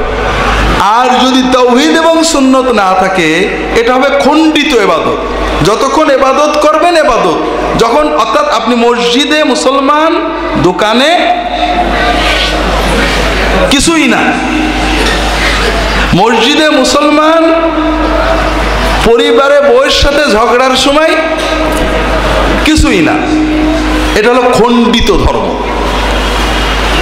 এখন আমি নামাজ পড়ছি, রোজা রাখছি, হজ করছি, যাকাত দিচ্ছি, আমার ভিতরে ইয়াকিন আছে, ঈমান আছে, তাহলে আমি মানুষের মাথায় লাঠি মারতে পারবো না, কারণ ভয় আছে। দেখবেন যাদের ভিতরে চিন্তা আছে যে আল্লাহ দেখছে, আল্লাহ না ছাড়লে কেউ ছাড়াই নিতে পারবে না, সে কি করে? যাই হোক হারাম থেকে বাঁচার চেষ্টা করে। কথা বোঝেননি? কারণ তো ভয় আছে, পাগল হয়ে যায়। কিন্তু যখন সে খণ্ডিত দিন করে, তখন তার ভিতরে তাকওয়া আসে না, কারণ শিরকের একটা মূল দরজা আছে। আমি লম্বা বলতে পারবো না, আপনাদের এখানে অনেক আগে একবার আলোচনা করছিলাম। বাংলাদেশে 1978 সালে আমেরিকায় কলোরাডো স্টেটে একটা কনফারেন্স হয় খ্রিস্টান মিশনারিদের, North American conference on Muslim evangelization, মুসলমানদের খ্রিস্টান বানানোর ব্যাপারে উত্তর আমেরিকার মহাসম্মেলন। এখানে সিদ্ধান্ত নেওয়া হয় আগামী 50 বছরের ভিতরে বাংলাদেশকে একটা খ্রিস্টান মেজরিটি দেশ বানাতে হবে। 2015-এর ভিতরে ফার্স্ট স্টেপ হিসেবে বাংলাদেশের 1/3 মুসলমান, 5 কোটি মুসলমানকে খ্রিস্টান করতে হবে।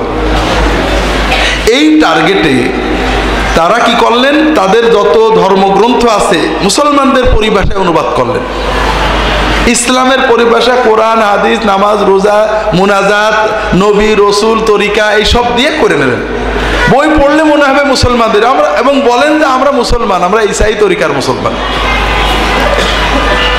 এই যে তারা দিন প্রচার করেন, অনেক কথা আছে, আমি আজকে এটা বলবো না। আমার একটা বই আছে কিতাবুল মুকাদ্দাস, আপনারা কিনলে কিছু পাবেন ওটাতে। মূল হলো তারা দুটো কথা বলেন। একটা কথা হলো যে দেখো, ইসলাম ধর্ম হানাহানির ধর্ম, আর খ্রিস্টান ধর্ম ভালোবাসার ধর্ম। ওদের কোনো একটা ছোট বাচ্চা আগে নাউজুবিল্লাহ বলেছে, ইমানটা তারই বেশি। আমাদের তরুণ যুবকেরা, বিশেষ করে যাদেরকে আমরা দিন শেখাইনি, দিন না শেখানোর জন্য বাবা মা দায়ী। মুসলমানের ছেলে বাবা মা সবে বরাত করে, কিন্তু ছেলে দিনের কিছুই জানে না, শুধু মিডিয়া, টিভি ইত্যাদি দেখে, তাদের ভিতরে ইসলাম সব ধারণা নেই। তাই তো কথা তো ঠিক, কোনো ধর্মে মারামারি নেই, শুধু মুসলমানরা মারামারি করে। কথা বুঝেননি? একটা কথা মনে পড়ে গেল হঠাৎ করেই। আমাদের ঝিনাইদহে একজন ইঞ্জিনিয়ার আছে, আপনাদের চিটাগাং IIUC থেকে কম্পিউটার ইঞ্জিনিয়ারিং পাস করে গেছে, একটা কোম্পানিতে চাকরি করে। তার এক বন্ধু এসে আমাকে বলছে যে স্যার, অমুক ছেলেটা তো খ্রিস্টান হয়ে গেল, অনেক উল্টোপাল্টা কথা বলে, কি হয়েছে আমার কাছে নিয়ে এসো।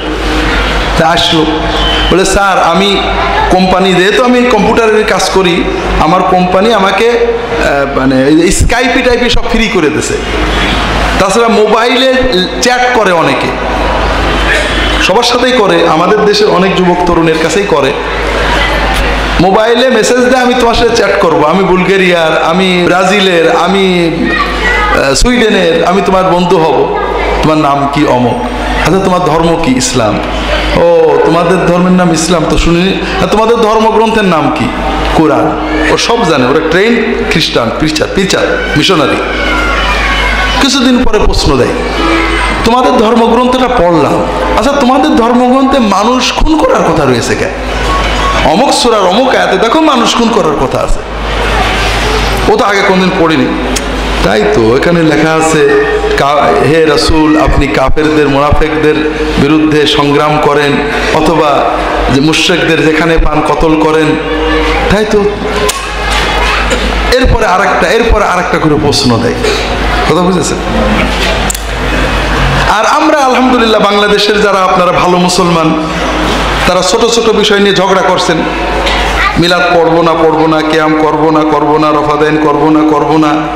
এই ঝগড়ার দ্বারা সবচেয়ে বেশি লাভবান হচ্ছে কারা বলেন তো? বিশ্বাস করেন, একদিন আপনারা হয়তো ঝগড়া থামাবেন, কিন্তু তখন নাইজেরিয়ার মতো 40% খ্রিস্টান হওয়ার পরে তখন আর কিছু করার থাকবে না। তো যাই হোক ভাইরা, ওই ছেলেটাকে নিয়ে আসলো। আসার পরে আমি বললাম যে কি প্রশ্ন দাও, তো অনেক প্রশ্ন। প্রথম প্রশ্নটা আপনাদের বলি, প্রথম, হু কিল্ড মেনি পিপল? অনেক মানুষ খুন করেছে কে? উত্তর তো ও বলবে যে মোহাম্মদ নবী, আর কোন নবী এরকম মানুষ খুন করেনি। হু অর্ডার, দ্বিতীয় প্রশ্ন, to kill people for not following his religion? তার ধর্ম না গ্রহণ করলে মানুষের খুন করতে বলেছে কে? ও তো তাই তো আমাদের ধর্ম তো জিহাদ আছে। জিহাদ তো মানুষ মুসলমান না হলে তো জিহাদ করে মুসলমান বানাতে হবে, এই জন্য তো জিহাদ। হ্যাঁ, আল্লাহ রসুল সাল্লাল্লাহু আলাইহি ওয়াসাল্লাম জিহাদ করে একজন মানুষকে মুসলমান করেছেন। মদিনায় মুসলমান সাহাবীদের আওলাদেরা নবীজি যাওয়ার আগে, যখন তারা সাহাবী হননি, ইহুদিদের ধর্মে ইহুদি হয়ে গেছিল। তারা বলছিলেন আমাদের ছেলে মেয়েদের আমরা জোর করে মুসলমান মানবো। নবীজি বললেন না, কাউকে জোর করে ধর্ম দেওয়া যায় না। ইসলামে জিহাদ হলো রাষ্ট্রীয় সার্বভৌমত্ব, ধর্ম পালনের নিরাপত্তার জন্য। সাহাবে কেরাম মুসলমানদেরকে একে বলে সিরিয়া ইরাক দখল করেছেন, একটা সিঙ্গেল নন মুসলিমকেও তারা মুসলমান হতে বলেন উনি কোনোদিন। যারা মুসলমান হয়েছেন মুসলমানদের আখলাক দেখে, আমল দেখে, আর কিছু না। একটা ঘটনা বলি, ইন্টারনেটে দু একবার আমার আলোচনায় আসছে। এজিদ ভালো সরকার ছিল না খারাপ সরকার? খারাপ সরকার। মুসলমানদের যেমন অত্যাচার করেছে খ্রিস্টানদেরও করেছে। সিরিয়াতে খ্রিস্টানরা ছিল।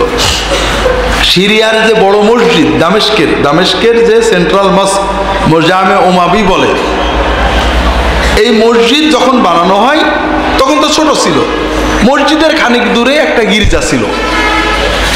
আস্তে আস্তে বড় হতে হতে মসজিদ গির্জার কাছে চলে গেল। এজিদ যুগে, এজিদের পরে মসজিদে জায়গা হয় না। মুসলমানরা খ্রিস্টানদের বলল যে এই মসজিদটা, তোমাদের গির্জাটা আমাদের দিয়ে দাও না, বেঁচে দাও। ওরা বলে না, আমরা বেচবো না। তো একসময় মুসলমানরা ওদের হটাই দিয়ে গির্জা দখল করে মসজিদ বানিয়ে নিল। মসজিদ বড় হয়ে গেল, মুসলমানরা খুশি, চট্টগ্রামের মুসলমানরাও খুশি হবে। এরপরে উমাইয়া যুগের শেষে 99 হিজরিতে এজিদের প্রায় 30 বছর পরে, 25 বছর পরে ওমর ইবনে আব্দুল আজিজ খলিফা হন। নাম শুনেছেন? পঞ্চম খলিফায়ে রাশেদ বলা হয়, ঠিক না? উনি খলিফা হয়ে যখন জুলুম অত্যাচার নির্মূল করলেন, তখন খ্রিস্টানদের মনে একটু সাহস এসেছিল, লোকটা তো ভালোই মনে হয়, একটু যে বলে দেখি। যে বলল, ইয়া আমিরাল মুমিনিন, আমাদের একটা গির্জা মুসলমানরা দখল করে মসজিদে ঢুকাই নেছে। হ্যাঁ, সে কি কথা? দলিল নিয়ে এসো। বলে এই দেখেন আমাদের দলিল আছে। মুসলমান দামেস্কের গভর্নর এবং চিফ জাস্টিসকে ডেকেছেন, তোমরা যে মসজিদে নামাজ পড়ো দলিল দেখাও। এমনি দলিল আছে। ওই গির্জাটাতে দখল করেছো, দলিল দেখাও। বিক্রি আছে, দলিল আছে? কোনো দলিল নেই। বলে আগামী জুমার আগে মসজিদ ভেঙে গির্জা আলাদা করে দিবা, তা না হলে তোমাদের খবর আছে। এখন খলিফা বলেছে, মুসলমানদের একেবারে কলিজায় ঘা লেগেছে, কিন্তু খলিফা বলেছে, আইনের কথা বলেছে, উল্টানো তো যাবে না। মুসলমানরা যে দামেস্কের চিফ জাস্টিসকে ধরেছে যে হুজুর একটা ব্যবস্থা করেন। চিফ জাস্টিস তখন খ্রিস্টান ধর্মগুরুদেরকে ডেকেছেন, তোমাদের পায়ে ধরি, তোমরা যত টাকা চাও দেবো, তোমাদের খ্রিস্টান এলাকায় কয়েক ডজন গির্জা বানাই দেবো, যা চাও দয়া করে এইটা এই সপ্তাহের আগে একটু দলিল দিয়ে বেঁচে দিয়ে যাও। তো যখন তারা ইনসাফ পেয়ে গেছে, ওদের ধর্মে তো গির্জা স্থানান্তরে কোনো সমস্যা নেই, ওরা ওটা দলিল করে দিয়ে গেছে। জুমার আগেই ওমর ইবনে আব্দুল আজিজ ডেকেছেন, কি হলো, মসজিদ ভেঙেছো তো? ইয়া রাসূলুল্লাহ, নাউজুবিল্লাহ, ইয়া আমিরাল মুমিনিন, ওরা বেঁচে দিয়েছে। বেঁচেছে? ডাকো ওদের। আবার ওদের ডেকেছেন, তোমরা বেঁচেছো? না, হ্যাঁ আমরা খুশি মনে বেঁচেছি, যাও এখন নামাজ হবে। কথা বোঝেননি? মুসলমানরা কখনোই কখনোই কখনোই কখনোই ধর্মের জন্য জিহাদ করেনি। ধর্মের সার্বভৌমত্ব, ধর্ম পালনের স্বাধীনতার জন্য, ধর্ম পালনের অধিকারকে সমুন্নত রাখার জন্য জিহাদ করেছে, আর কিছু না। তো যাই হোক, এটা আসলে আমাদের আলোচ্য বিষয় নয়, এবং সেটাও রাষ্ট্রীয় নিয়ন্ত্রণে। তো যাই হোক, আমি ওই ছেলেটাকে বললাম যে দেখো, তোমার দুটো প্রশ্নের উত্তর আমি দিয়ে দেব, আমি তোমাকে কম্পোজ করে লিখে দেব, তুমি শুধু মেইল করে তোমার দোস্তকে পাঠাবা, এরপরে কি উত্তর দেয় এইটা দেখো। প্রথম প্রশ্নটা কি ছিল? হু কিল মেনি পিপল?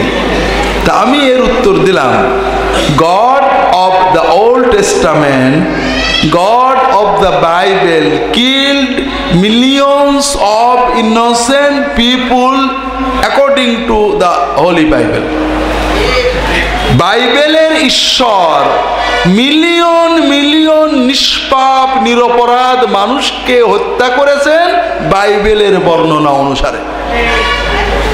এবং এরপরে প্রায় 2.5 পৃষ্ঠা আমি বাইবেলের কোটেশন দিলাম। দ্বিতীয় প্রশ্নটা কি ছিল? এবং এরপর লিখলাম যে অ্যাকর্ডিং টু খ্রিস্টিয়ান ফেথ, খ্রিস্টানদের বিশ্বাস অনুযায়ী Jesus Christ is god of the old testament. বাইবেলের যিনি গড, যীশু খ্রিস্ট সেই গড, নাউজুবিল্লাহ। এটাই খ্রিস্টানরা বিশ্বাস করে। তাহলে বোঝা গেল যীশু খ্রিস্টই বিশ্বের সবচেয়ে বেশি নিষ্পাপ নিরপরাধ মানুষ বেড়েছে। কথা বুঝতে পারেননি? আমি তো বাইবেলের কোটেশন দিয়েছি, কোরআনের কোটেশন তো দিইনি। দ্বিতীয় প্রশ্ন কি ছিল? হ্যাঁ, ধর্ম না মানলে খুন করার হুকুম কে দিয়েছে? তা আমি বললাম Jesus Christ order to kill people not for following his religion. এটা লুক লিখিত সুসমাচারের সম্ভবত 19 অধ্যায়ের 27 আয়াত বা এরকম কিছু হবে, 27 শ্লোক। And those mine enemy that would not I rain upon them, bring them here and slay them before me. যারা আমার অধীনতা চায় না, আমার রাজত্ব চায় না, তাদেরকে এখানে ধরে নিয়ে এসে আমার সামনে জবাই করো। এরপরে আরো অনেক বাইবেলের কোটেশন দিলাম। বললাম যে তুমি মেল করে দাও, দেখো তোমার দোস্ত কি বলে। এরপরে সে মেসেজ করে দেয়, হ্যাঁ কি করব, গড হত্যা করলে আমরা আর কি করব, আমি এসব মানি টানি নেই। এখন আর ইসলামের বিরুদ্ধে আর কিছু বই করে না। কথা বুঝেন? যেটা বলছিলাম এটা হলো একটা, এটা আমার আজকের আলোচনা মনে পড়লো, আপনাদেরকে বললাম যে আপনারা যদি এখনো সচেতন না হন তাহলে কি হবে। দ্বিতীয় কথা একটা বলে, যেটা আমার মূল উদ্দেশ্য ছিল, তারা বলে যে দেখেন সব ধর্ম, আমরা সব ধর্ম শ্রদ্ধা করি, সব ধর্ম জেলখানা আর খ্রিস্ট ধর্ম স্বাধীনতা। কথা বলেন? সব ধর্ম জেলখানা আর খ্রিস্ট ধর্ম। তারা বলে আপনারা কি স্বাধীনতা চান না জেলখানা চান? আপনারা কি চান? আন্দাজে বললে হবে না, বোঝেন আগে ভালো করে। বাঙালি বোঝেন না। হ্যাঁ, আমরা স্বাধীনতা প্রিয় মানুষ, স্বাধীনতা চাই। তা আমি ভাইদের বলি যে যখনই মিশনের এই কথা বলবেন, আচ্ছা আপনাদের এখানে ফৌজদারহাট ক্যাডেট কলেজ আছে না? স্বাধীনতা না জেলখানা? শতভাগ না 50%? শতভাগ জেলখানা। আর এই গ্রামের ভিতরে যে কলেজগুলো থাকে ওইগুলো স্বাধীনতা। ক্লাস করলেও পরীক্ষা দেওয়া যায়, না করলেও। আপনার ছেলে আপনি জেলখানায় দিতে চান না স্বাধীনতায় দিতে চান? শিক্ষা প্রতিষ্ঠান কি স্বাধীনতা দেওয়ার জন্য না নিয়ম শৃঙ্খলার ভিতরে রেখে মানুষ বানানোর জন্য? ধর্ম কি স্বাধীনতার নামে পাপের লাইসেন্স দেওয়ার জন্য না মানুষকে তাকওয়া তৈরি করে সৎ মানুষ বানানোর জন্য? তারা বলে যে খ্রিস্ট ধর্ম স্বাধীনতা। কারণ হলো ইসলাম, মুসলমান হয়ে জান্নাতে যেতে গেলে তোমার নামাজ পড়তে হবে, রোজা রাখতে হবে, মদ খাওয়া যাবে না, জিনা করা যাবে না। আর যদি তুমি খ্রিস্টান হও তাহলে যত গুনাই করো ঈসা নবী তোমার তরাই নিয়ে যাবে। ঈসা নবী তোমার উকিল, অ্যাডভোকেট, আল্লাহর কাছে তোমার ওকালতি করে পার করে নিয়ে যাবে। এটা বাইবেলে আছে এইভাবে। কথা বোঝেন? এখানে একটা বড় ফাঁক আছে। এইটা কেন তাওহীদ এবং সুন্নত চলে গেলে কেন বান্দার হক থাকে না, এটা বলার জন্য। এরপরে আমি আবার ইত্তেবায়ে রাসূলে ফিরে যাব ইনশাআল্লাহ। একটা সন্তান মায়ের সাথে, আপনারা যারা বড় হয়েছেন বা ছোট, আমাদেরকে হুকুম বেশি করে কে, মা না বাবা? বাথরুমে গেলেও মার কিছু ইনস্ট্রাকশন থাকে না? বাপ তো অত বলে না।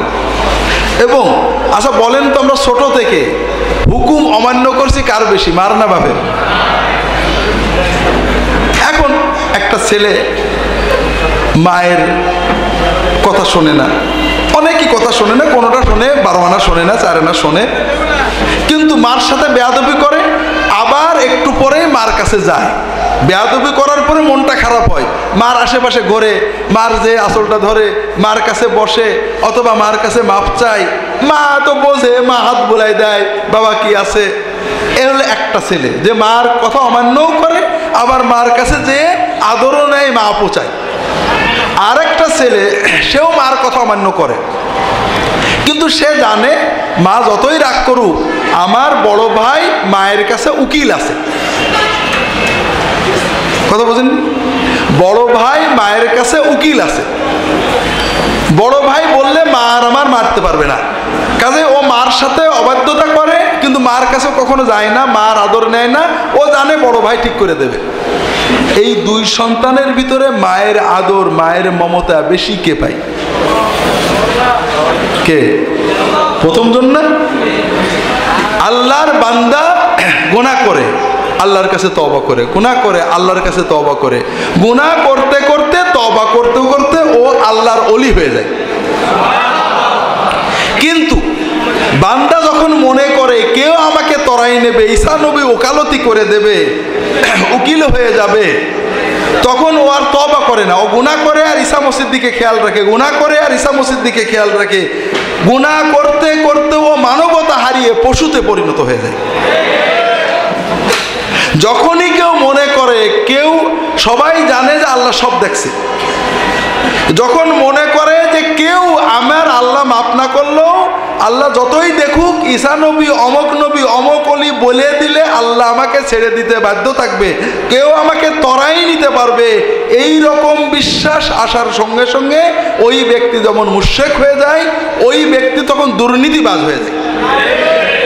ও আল্লাহর ইবাদত কিছু করে, কিন্তু ও খুন করে, ফাঁকি দেয়, লুটপাট করে, হারাম উপার্জন করে, আর খেয়াল রাখে আমি যতই অন্যায় করি অমুক আমাকে তরায়ে নেবে। আর এই বিশ্বাসটাই আরবদের ভিতরে আসছিল, যে জন্য আমরা প্রথমে প্রশ্নটা করেছিলাম। আরবের কাফেরেরা আল্লাহকে মানত, আল্লাহকে এক মানত, কোরআনে অনেক জায়গায় আছে আল্লাহর ইবাদত করত, কিন্তু আল্লাহ ছাড়া কোনো মাবুদ নেই সেইটা মানত না। তারা বিশ্বাস করত আল্লাহ এক, আল্লাহর ইবাদত করতে হবে।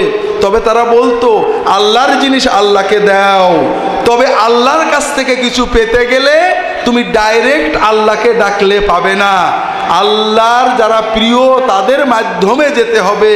যেমন একজন রাজা, বাদশাহ, প্রেসিডেন্ট, প্রধানমন্ত্রীর কাছে, ডিসি, এসপির কাছে তুমি ডাইরেক্ট যেতে পারো না, কোনো একজন ডিসি, এসপির প্রিয় ব্যক্তির মাধ্যমে গেলে সে তোমাকে অনার করবে। ঠিক তেমনি আল্লাহর কাছে তোমার মতো গুনাহগার ডাইরেক্ট চাইলে পাবে না। তুমি যদি আল্লাহর মাহবুব বান্দা ইব্রাহিম, ইসমাইল, ইয়াগুস, ইয়াউক, সুয়ানাস এদের মাধ্যমে যাও, তাহলে আল্লাহ তোমার কথা শুনবে। এই মাধ্যম বলে যাদের তারা মানতেন, তাদের নামে মানত করতেন, তাদেরকে সাজদা করতেন, তাদের মূর্তি বানাতেন, তাদের মাজারে চলে যেতেন। আল্লাহ রসুল সাল্লাল্লাহু আলাইহি ওয়াসাল্লাম বললেন যে ইয়াগুস, ইয়াউক, সুয়ানাস তাদের ভক্তি করতে হবে, ইব্রাহিম, ইসমাইল, মুসা, ঈসা তাদের ভক্তি করতে হবে, তাদের জন্য আল্লাহর কাছে দোয়া করতে হবে। কিন্তু ইবাদত বন্দেগী হবে একমাত্র কার? চাওয়া পাওয়া হবে কার কাছে?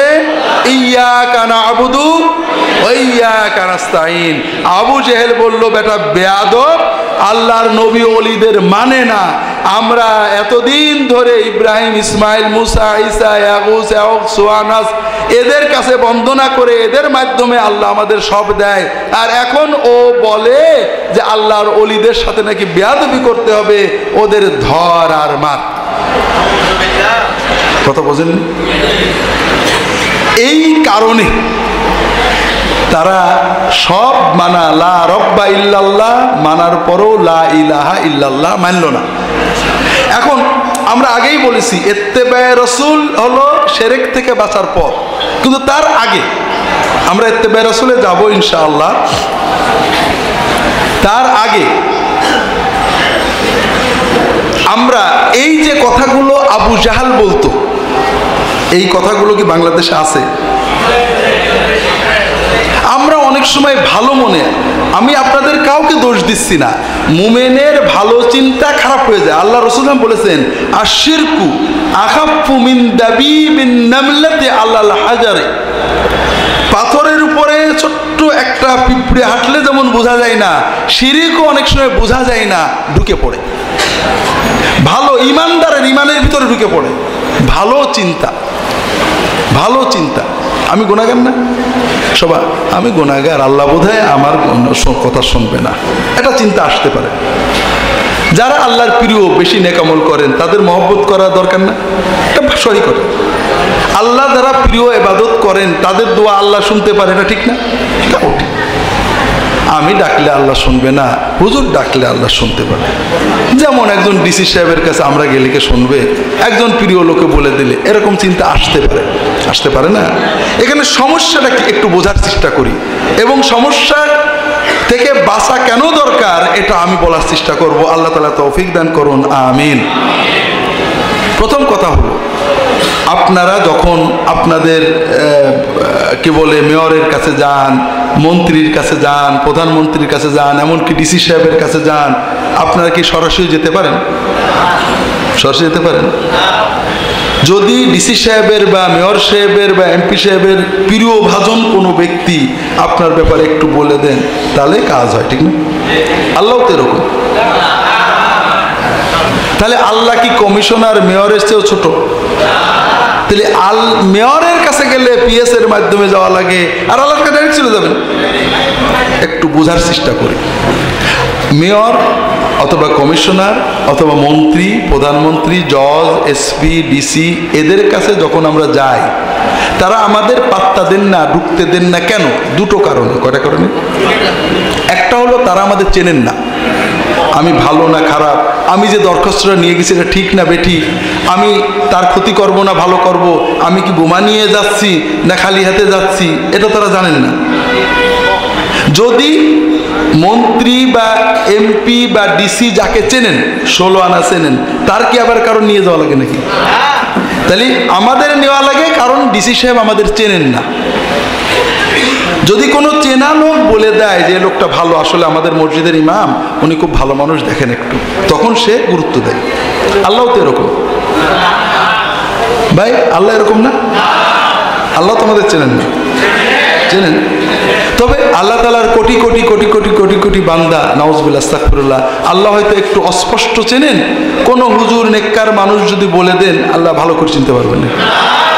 কোন বান্দা যদি এরকম চিন্তা করে যে আল্লাহ হয়তো আমার চেনবে না, আমার বিপদটা গুরুত্ব দেবে না, কেউ বলে দিলে দেবে, তাহলে কি ইমানটা থাকে ভাই?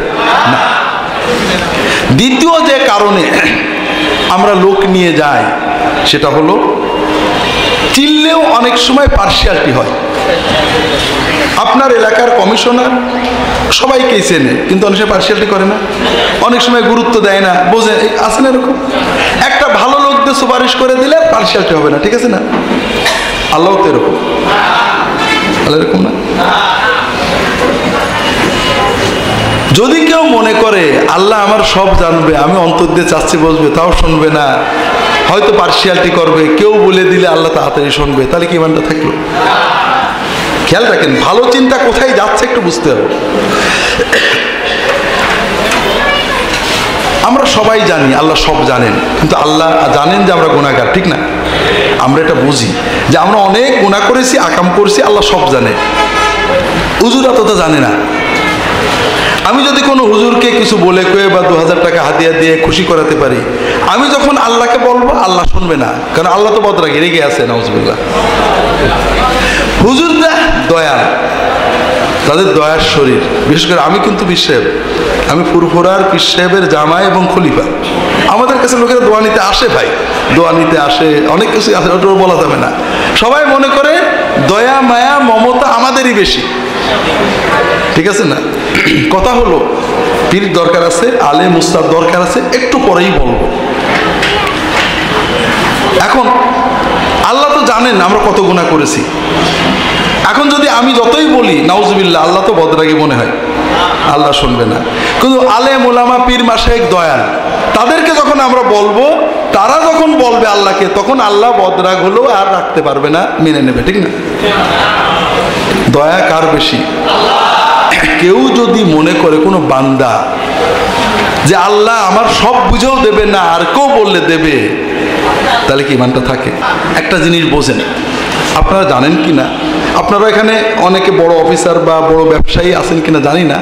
আমার ছোট জিনিস বলি, আমার কোনো কর্মচারী যদি আমি কোনো একটা শাস্তি দিই বা কোনো কিছু করি, যদি আমার কাছে এসে বলে, আমি বিচার করি। কিন্তু অন্য কাউকে যে যদি বলে, আমি কিন্তু মাইন্ড করি। আমি কিন্তু খুব মাইন্ড করি যে তোমার সাথে আমার সম্পর্ক, তুমি আমাকে বলো, তুমি একজনকে জিজ্ঞাসা, তাহলে প্রমাণ করলে যে আমি খারাপ লোক, ওর কাছে আমার দোস্তর কাছে প্রমাণ করলে যে আমি খারাপ লোক। আমি কিন্তু মাইন্ড করি, আপনারা করেন কিনা জানি না। এখন বোঝেন,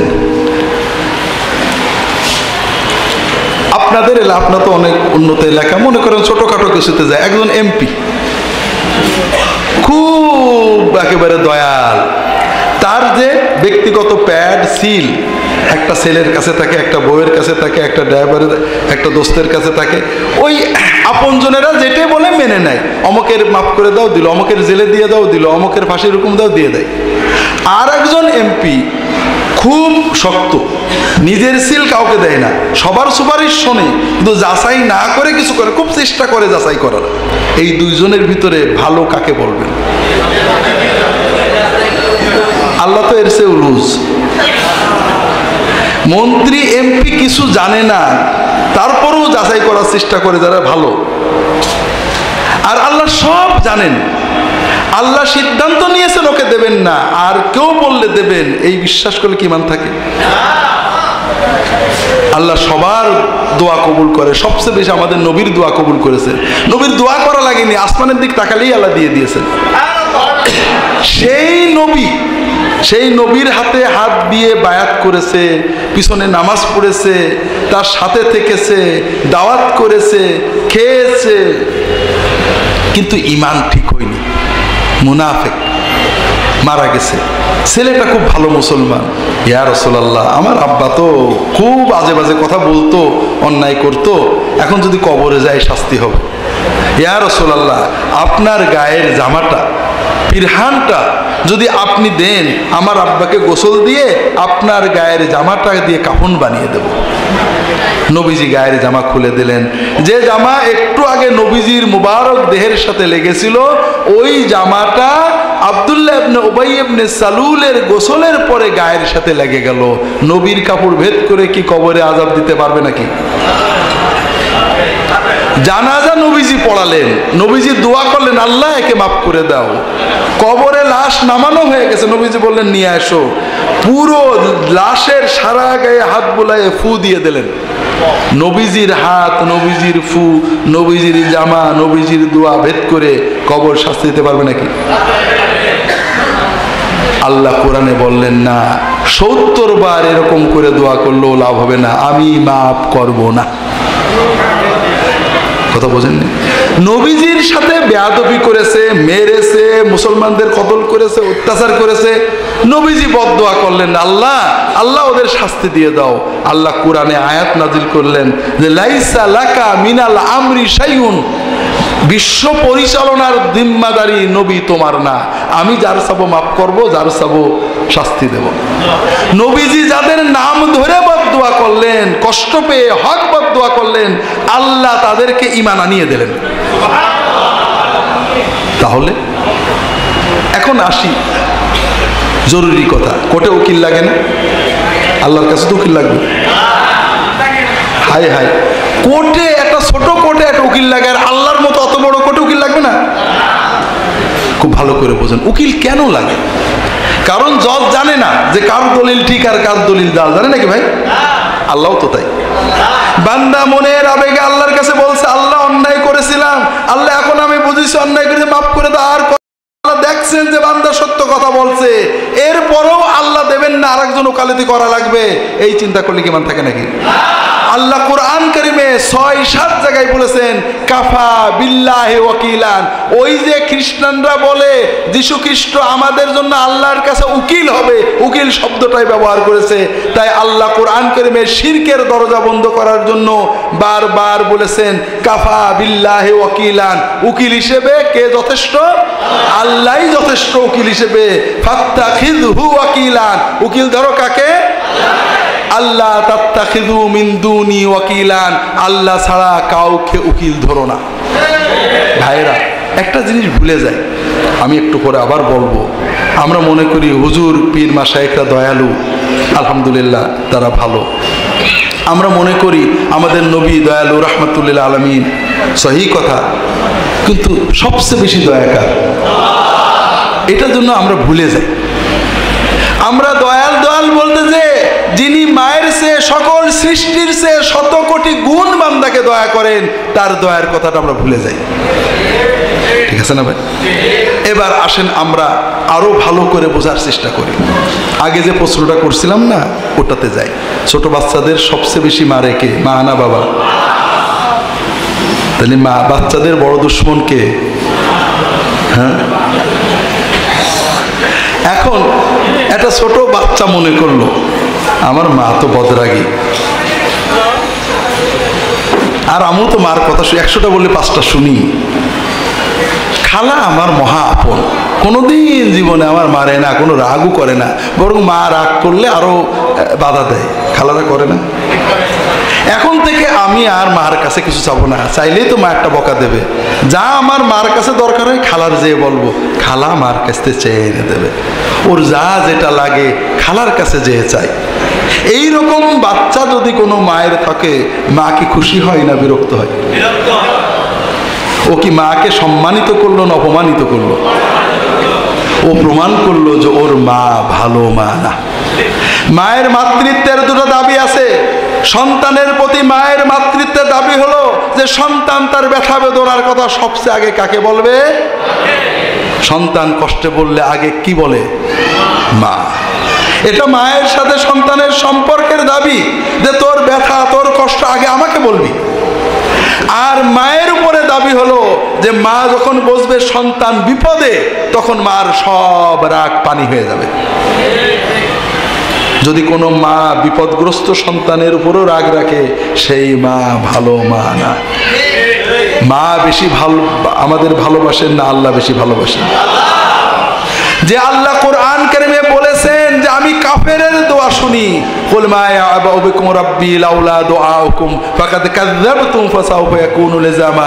সূরা ফুরকানের শেষ কথা আল্লাহ কাফেরদের বলছেন, তোমরা শুধু দোয়া করো, আল্লাহর কাছে চাও, এই জন্য তো আমাদের ধ্বংস করিনি, নইলে ধ্বংস করে দিতাম। কাফের দোয়া করে, কাফের মুশরিক, সেও যখন আল্লাহর কাছে বিপদে দোয়া করে, আল্লাহ তার দুনিয়ায় বান্দাকে দেন। কথা বোঝেন না? যেটা বলছিলাম ভাইয়েরা, মা, আমার মা, আপনার মা, এখন যারা মা অনেক সময় ছেলেকে রাগ করে বলে যা দূর হয়ে যা, আর কোনদিন আমার মা ডাকবি না। শুনেছেন নাকি এরকম? যা আর কোনদিন বাড়ি আসবি না। একটা ছেলে, ভালো ছেলে, সব কথা শুনে না, মার এই কথাটা শুনলো, তাড়াতাড়ি কাপড় চোপড় নিয়ে খালার বাড়ি চলে গেল। আছে নাকি এরকম ছেলে?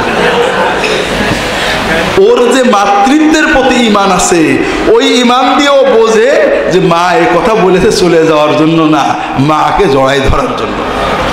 আল্লাহ বান্দাকে কষ্ট দেন, বিপদ দেন। আল্লাহ বান্দার যখন অন্যায় দেখেন, বান্দা গুনাহ করে, আল্লাহ চান যে তার বান্দা জান্নাতে চাক, চান বান্দা দুনিয়াতে রহমত পাক।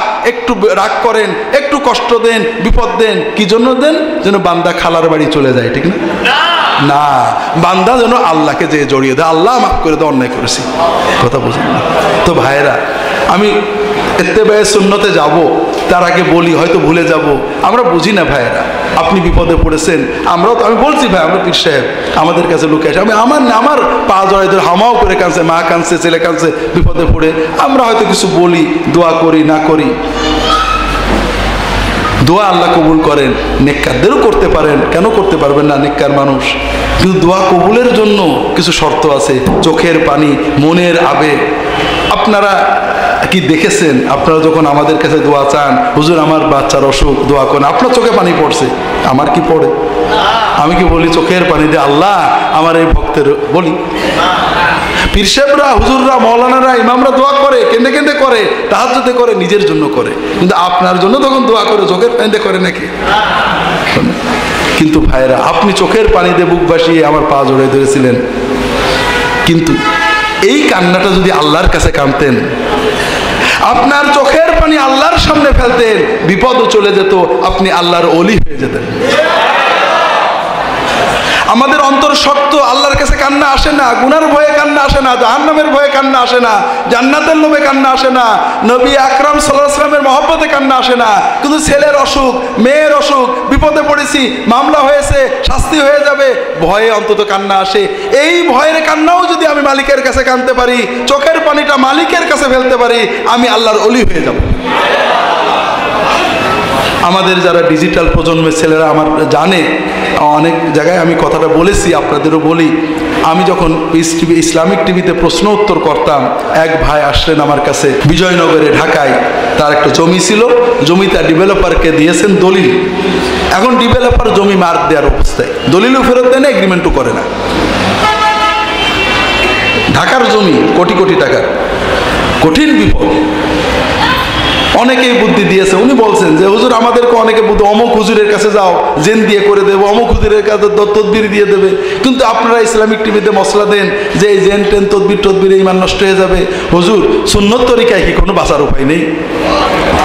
তা আমি বললাম যে দেখেন, কিছু দোয়া আছে মানুষের জুলুম থেকে বাঁচান, নবীজি শিখিয়েছেন, আপনি এই দোয়াগুলো নিয়ে যান। আমার একটা বই আছে রাহে বেলায়েত, ওই বই থেকে কয়েকটা দোয়া, 3-4টা দোয়া আমার যত মনে পড়লো তখন লিখে দিলাম, লিখ দিয়ে দিলাম যে দোয়াগুলো অর্থ সহ মুখস্থ করবেন। তাহাজ্জুদের নামাজের সেজদায় এই দোয়াটা করবেন, হাত তুলে নামাজের পরে করবেন, অন্যান্য সময় করবেন, যখনই সুযোগ পান আল্লাহর কাছে কাঁদবেন, আল্লাহ হয়তো দিতে পারে। মাসখানেক পর ওই লোকটা এসে বলছে হুজুর একটা সুখবর, ওই লোকটা হঠাৎ আমাকে দলিলটা দিয়ে চলে গেছে। তা আমি তো বললাম আলহামদুলিল্লাহ ভাই, খুব ভালো কথা। বললেন না হুজুর, মনে একটা কষ্ট আছে। তো কষ্ট কি? তো হুজুর জীবনে তো আল্লাহর কাছে কাঁদতে পারেনি, জমির মায়ায় আপনার কথা মতো তাহাজ্জুদে সত্যিই হুজুর চোখের পানিতে কাঁদতাম। হুজুর এত শান্তি লাগতো অন্তরে, এখন আমার মনে হচ্ছে ওই দলিলটা যদি আরো 1 বছর পরে দিত, আমি যদি আরো 1 বছর আল্লাহর কাছে কাঁদতে পারতাম, কতই না মজা হতো। তো ভাইরা, আল্লাহ আমাদেরকে কষ্ট দেন, বিপদ দেন, যেন আমরা আল্লাহর কাছে কাঁদি, আমরা দুনিয়াও পেয়ে যাব, আল্লাহর ওলিও হয়ে যাব। তো ভাইরা, এদিকে আর লম্বা বলবো না, দেরি হয়ে গেছে। এই যে আমাদের সমস্যা, শিরিকের ভিতরে পড়ে যাচ্ছি, গোনার ভিতরে পড়ে যাচ্ছি, এর থেকে বাঁচার একটাই উপায়, ইত্তেবায়ে রাসূল সাল্লাল্লাহু আলাইহি ওয়াসাল্লাম। কোনো ঝগড়া করব না, কারোর সাথে কোনো ঝগড়া করব না। আমার যে কথা আছে, আমার ইমানের দাবি কি আপনাদের বলেছি, বা ইবাদতটা কত কার করব? এই ইবাদতের তরিকাটা কার থেকে নেব? আমরা সাধারণ মানুষ অবশ্যই আলেমের কাছে যাব, পীরের কাছে যাব, নেককার বান্দাদের কাছে যাব, অবশ্যই যাব। পীর বলেন, নেককার বলেন, আল্লাহওয়ালা বলেন, সাদেকিন বলেন, তাদের কাছে যেতে হবে। কি জন্য? সহবত নেওয়ার জন্য, তাদের কাছে বসে ইমানকে উজ্জীবিত করার জন্য, আমলের জজবা পাওয়ার জন্য। কথা বোঝেন না? আমরা সবাই ভালো কথা জানি, দাড়ি রাখা যে নবীর খুব ওয়াজিব সুন্নত, আমরা সবাই জানি না? তারপরেও দাড়ি চাষি, কিন্তু একজন নেককার আল্লাহওয়ালা আলেম বুজুর্গের সহবতে 1-2 সপ্তাহ পরে থাকলে দাড়ি রাখার মতো একই এসে যায়, বোঝেন না? এর নাম সহবত, সাথে থাকা, সাথী হওয়া। মুরিদ না, মুরিদ শব্দ আব্দুল কাদের জিলানী রাহমাহুল্লাহ কারোর মুরিদ হননি, মুরিদ শব্দটা ছিল না, সহবত নিয়েছেন, সাহেব হয়েছেন, সাহেবা দাব্বাসান। দাব্বাস নামে প্রথমে আলেম হয়েছেন, দাব্বাস নামক একজন বুজুর্গের সহবতে গিয়েছেন। নিজের ভিতর অহংকার দূর করো, আল্লাহর সাথে ইবাদতের জজবা তৈরি হওয়া, যেতে হবে। আমি আলেমের সহবতে যাব, মশলা শেখবো, নেককারদের সহবতে যাব, তাদের কাছ থেকে নেক আমল করার জজবা নেব, মহব্বত নেব, কিন্তু ইবাদতটা কার হবে? তরিকাটা কার হবে? যদি আমি নেককার মানুষটাকে আল্লাহর জায়গায় বসাই দিই, তাহলে কি ইমানটা থাকবে? একটু বোঝেন। আমার 2 জন মুরিদ মনে করেন, বেশি না, আমি ছোটখাটো পীর হিসেবে মনে করেন 2 জন মুরিদ আছে। একজন মুরিদ আমার প্রচন্ড ভক্ত, 2 জনই ভক্ত। একজনের একই যে তার ভালো মন্দ যা হয় আমার দোয়ায়, আমার দোয়ায়। সে তার যখনই কষ্ট হয়, পা পিছলে গেছে, ছেলেটার জ্বর হয়েছে, ছাগলটার অসুখ হয়েছে, দোকানে লস হয়েছে, মামলা হয়েছে, নিশ্চয় হুজুর রাগ করেছে, হুজুরের সাথে বেয়াদবি হয়ে গেছে। ওর মনটা কার কাছে ছোটে? যখনই ওর কোনো নিয়ামত পায়, ভালো জিনিস পায়, যখন 2 টাকা লাভ হয়, ছেলেটা পাশ করে, উপকার হয়, বিপদ কেটে যায়, হুজুরের দোয়ায় আল্লাহ দেশে, ওর অন্তরটা কার কাছে ঘোরে? আর এক মুরিদ, সেও আমার ভক্ত, তার একই হলো যা দেন কে? সে আমার ভক্ত, হুজুর আমার খুব ভালো, হুজুর সহি সহি সুন্নত দোয়া আমাকে শিখিয়েছে, দোয়াগুলো করে খুব উপকার পাচ্ছি, আল্লাহ হুজুরের অনেক সওয়াব, দোয়া যা যায় খায়ের দিক, কিন্তু দেয়া নেওয়ার মালিক কে? ওর ওর যখনই কোনো কষ্ট হয়, বিপদ হয়, হাত ভেঙে যায়, পা ভেঙে যায়, অসুখ হয়, বিসুখ হয়, আল্লাহ আমি গুনাহ করেছি তাই দেশো, আল্লাহ তুমি মাফ করে দাও। ওর অন্তরটা কার কাছে ঘোরে? মালিকের কাছে ঘোরে। ওর যখনই কোনো ভালো হয়, উপকার হয়, লাভ হয়, টাকা আসে, সুখ সংবাদ আসে, আল্লাহ তুমি দয়া করে দেশো, অন্তরটা কার কাছে থাকে? আমার এই দুই মুরিদের ভিতরে আল্লাহর ওলি কে হবে? আর প্রথম জন মুশরিক, ও আল্লাহর জায়গায় আমাকে বসিয়ে ফেলেছে। কথা বুঝতে পারেন? তো ভাইরা, পীরকে পীরের জায়গায়, নবীকে নবীর জায়গায়, আল্লাহকে আল্লাহর জায়গায় রাখতে হবে। মাহবুদের জায়গায় কে? দেওয়া নেওয়া, চাওয়া পাওয়া, ভরসা সবকিছু কার কাছে? শেখাবেন কে? তরিকা নেব কার মাধ্যমে? দিন শেখবো। হ্যাঁ, পীর মাশায়েখ আলেম উলামা আমাদেরকে নবীর তরিকায় আল্লাহর ইবাদত করতে শেখাবেন।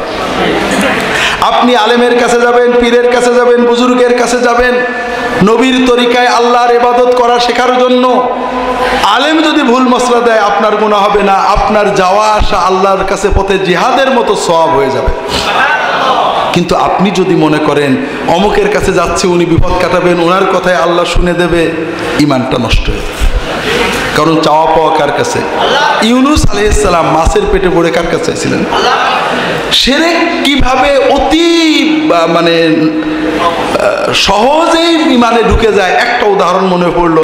সাহাবায়ে কেরাম হুনাইনের যুদ্ধে, হুনাইনের যুদ্ধ হয়েছে একদম নবুয়তের শেষে, মক্কা বিজয়ের পরে। সাহাবায়ে কেরাম 12,000 মক্কা থেকে তায়েফে যাচ্ছেন। তায়েফে কাফেররা আল্লাহ মানত না? মানত না? মানত। তায়েফে যাওয়ার পথে একটা গাছ আছে, জাতু আনওয়া। কি জিনিস? মানে লটকানো সুতো বান্ধার গাছ। আরবের কাফেররা আল্লাহর বরকত পাওয়ার জন্য ওই গাছে তরবারি বেঁধে দিত, সুতো বেঁধে দিত, ওড়না বেঁধে দিত, যেন আল্লাহ মনের মাকসুদ পূরণ করেন, বরকত দেন। তখন মুসলমানরা, কারা?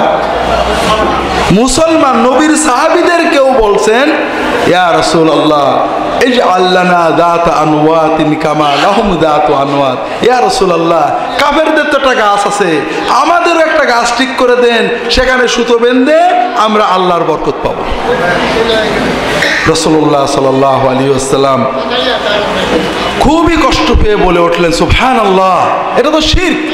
বনি ইসরাইল যেভাবে শিরক করতো, তোমরা সেরকম শিরক করছো। বরকত দেওয়া নেওয়া বান্দার কার সাথে? আল্লাহর সাথে। আমার মা ভাই না বললে আমার মায়া দেয় না, এই কথা যদি কেউ বলে, মাকে বেইজ্জত করলো না ইজ্জত করলো? মার কাছে সন্তান মায়া পেতে কোনো মিডিয়া লাগে না। মিডিয়া লাগে মার আদব কি করে হয় শিখতে, অনেক কিছু লাগে, কিন্তু মা এবং সন্তানের সম্পর্কে কোনো মধ্যস্থ লাগে না। যেটা বলছিলাম, বাঁচার উপায় সুন্নতের ভিতরে থাকা, ঝগড়াঝাটি নয়। আমি দেখবো নবীজি করেছেন কিনা, নবীজি যেটা করেছেন ওইটা করব, নবীজি যেটা করেননি এটা করব না। যার বুদ্ধিতে কুলিয়েছে, অনেক বুদ্ধি যুক্তি আছে, দলিল আছে, করছে, সে আল্লাহর কাছে বসবে। জীবন তো ভাই আমাদের একটাই, ঠিক না? ঠিক না? একটা কাজ, আপনি যদি সুন্নত মতো কাজ করেন, নবীর মতো কাজ করেন, এইটা যে আল্লাহ কবুল করবে এতে কারো সন্দেহ আছে? সন্দেহ নেই। আর একটা কাজ সমাজে আছে, কেউ বলছে হবে, কেউ বলছে হবে না, ঠিক না? এটাই তো কথা। আপনি কোনটা করবেন? আপনার মাত্র 2 লক্ষ টাকাই সম্বল আছে, কেউ বলছে এখানে দাও, সরকারি ব্যাংক, এখানে দিলে বিশ্বস্ত প্রতিষ্ঠান, নিশ্চিত, সবাই একমত যে এখানে দিলে লাভ পাওয়া যাবে, একটু কম হলেও লাভ পাওয়া যাবে। আর একটা প্রতিষ্ঠান বলছে যে আমরা অনেক বেশি দেব, আর এক গ্রুপ বলছে না ভাই দিও না, মারিং করে যাবে, হুন্ডি কাজল হয়ে যাবে। আপনি আপনার এই মাত্র সম্পদ 2 লক্ষ টাকা কার কাছে দেবেন? বুঝেন না? কারণ আমার তো এইটাই সম্বল, একটু কম পাই সেও ভালো, মারিং যেন না হয়। আমাদের জীবনটা একটা, কিছুই ইবাদত করতে পারি না, অতি অল্প ইবাদত আমরা করি। ভাইরা, এটাও যদি মারিং হয়ে যায় তাহলে কি আর উপায় আছে? কাজে আমি যতটুকু পারি নবীর তরিকায়, রাসূলুল্লাহ সাল্লাল্লাহু আলাইহি ওয়াসাল্লাম যেটুকু করেছেন ওইটুকু করি, সাহাবীরা যেটুকু যা বলেছেন ওইটা বলি, ওর বাইরে না যায়। ইনশাআল্লাহ অন্যরা যেখানেই যাক, আমি আমার নাজাতের ব্যাপারে মুতমাইন থাকতে পারবো। আল্লাহ তৌফিক দান করুন, আমিন। আমার বইগুলো প্রায় সবই সুন্নাতের উপরই লেখা। তার ভিতরে ইহইয়াউস সুনান হলো পুরোটাই সুন্নত। কিভাবে অকাট্য দলিল দিয়ে সুন্নতের বাইরে আমরা চলে যাই, সুন্নত থেকে খেলাফে সুন্নত, এটাকে দিন মনে করলে বেদাত কিভাবে হয়, এটা বিস্তারিত আছে। আপনাদের অনুরোধ করছি পারলে নিয়ে যাবেন। এছাড়া কোরআন সুন্নাহর আলোকে শবে বরাত, ইসলামী আকীদা, হাদিসের নামে জালিয়াতি, কিভাবে জাল হাদিসের মাধ্যমে আমাদেরকে বিভিন্নভাবে সুন্নত থেকে সরিয়ে ফেলা হয়, এগুলো আছে। আপনারা সুযোগ পেলে নিয়ে যাবেন। আমি আজকের আলোচনা আর লম্বা করছি না, অনেক দীর্ঘ আলোচনা হয়ে গেছে। আল্লাহ তাআলা আমাদের যা কিছু বললাম ভুল ত্রুটি মাফ করে কবুল করে নিন, আমিন।